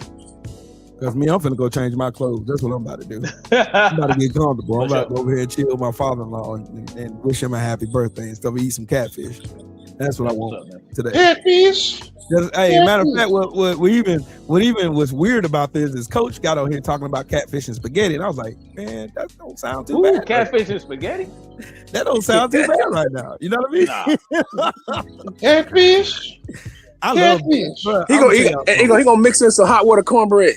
Yeah. Y'all eat hot water cornbread out there on the West Coast. Come on, bro. Y'all, we from the South, bro. Y'all gotta understand it. But my grandparents, I grew up with my grandparents, right? So my grandparents were literally from the South. My grandparents were from Texas, right? And they spoke with a Texas accent before they died. Like I spoke to my family that was out here, right? And then my family who was from Georgia would come out here and they would visit as well, right? And they were from the South. Like, so my family roots is from the deep South. Yeah. Right? Mine too. I got relatives too. My uncle was from Shreveport, Louisiana. Louisiana? See, I got people in Louisiana. Yeah, I got people in Louisiana we got too. Land in Mississippi. We got land in Louisiana. I got land in Louisiana. You know what my uncle used to say, right? You go fishing out in Shreveport, he'd be like, look, we fishing. He said, as long as we can see that gator right there, we good. We don't see him no more, fishing is done. That's how it works. That's what my uncle used to say. We fish as long as we can see the gator. When you can't see the gator no more, that's the end of the fishing trip. That's what's up, man. Hey, I'm gonna roll on out of here, y'all. But y'all stay stay safe. Same to you, man. Y'all, stay up, bro. Stay up. Just keep on grinding. Appreciate y'all, man. Yeah, most definitely. No, we unified, man. No, we got to keep putting out that message, though, man. Look, we got to relocate, man. Staying in. To me, y'all weird. If y'all want to stay out in these locations where we don't really, where we just sparsely live, it's ridiculous. We complaining about how things are. We don't want all black folks to come with us, because some of y'all cool, so stay out there. Right. But Some of y'all stay right where you at. Right on where you at. Stay over there, nigga. Come over here. Bro, no, sir. The hard mess with me all the time. Somebody, you need to move up here to Minnesota. Shit, it's too cold. No, you need to move your black ass down from Minnesota here, bro. I'll sacrifice being hot in the summer, though, Cali, for real. I'll sacrifice being hot in the summer. You got me fucked up. I ain't fucking with all this smoke. Absolutely, bro. All the culture down here anyway. The funny thing is everybody talking, right? But guess what? A lot of folks, a lot of Africans, a lot of Caribbeans have already moved to the South. Yep.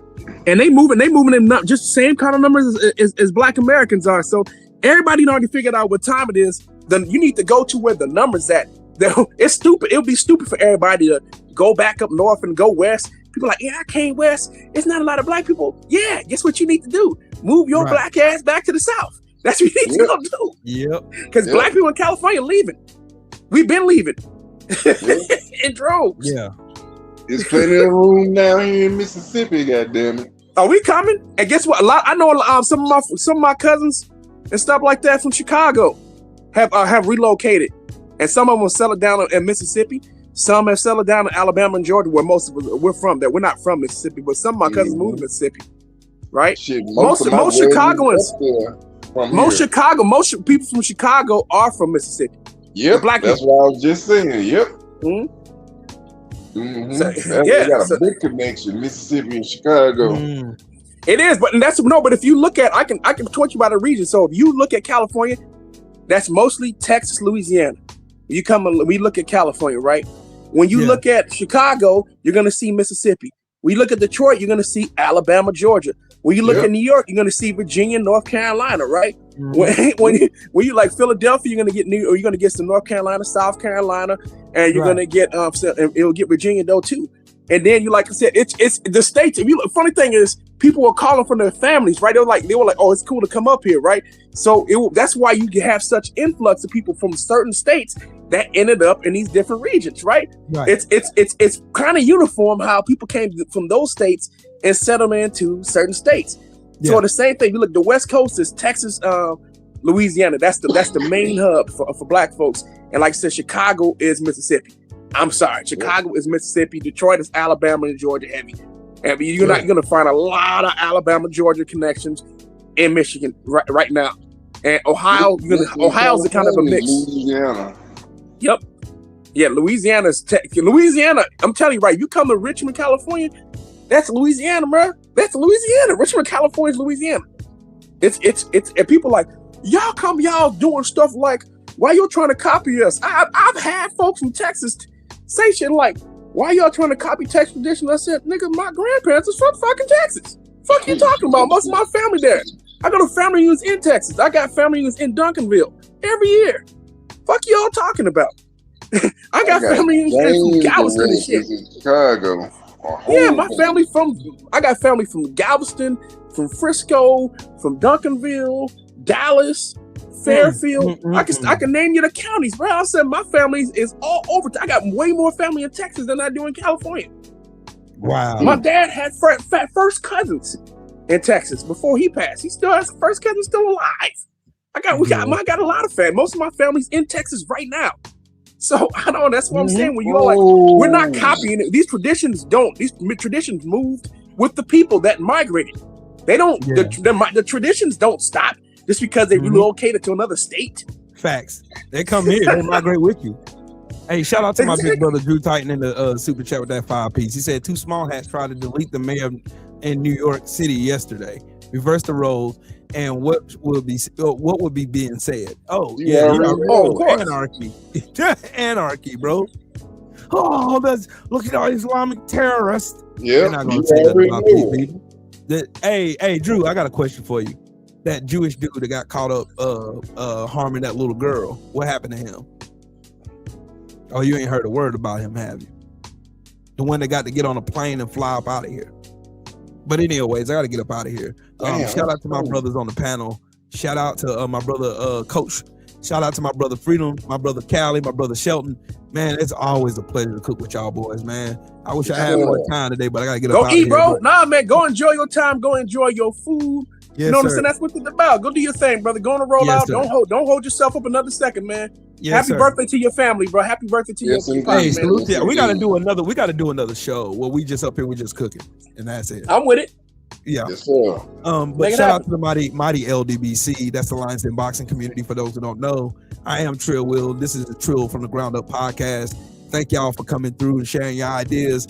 Man, y'all already know. Keep it trill. Go tune into my brother Drew in a little bit later. And all the LDBC content creators out there. Hey, make sure you go subscribe to my brother the Cali Enigma, my brother Shelton, my brother Coach, my brother Freedom's March. Go subscribe to these brothers, man. Go subscribe to them. Yeah, Mr. Vino Gotti, salute to you, man. Y'all have a good one, man. Enjoy the rest of y'all Sundays. I'm up out of here, bro. Peace.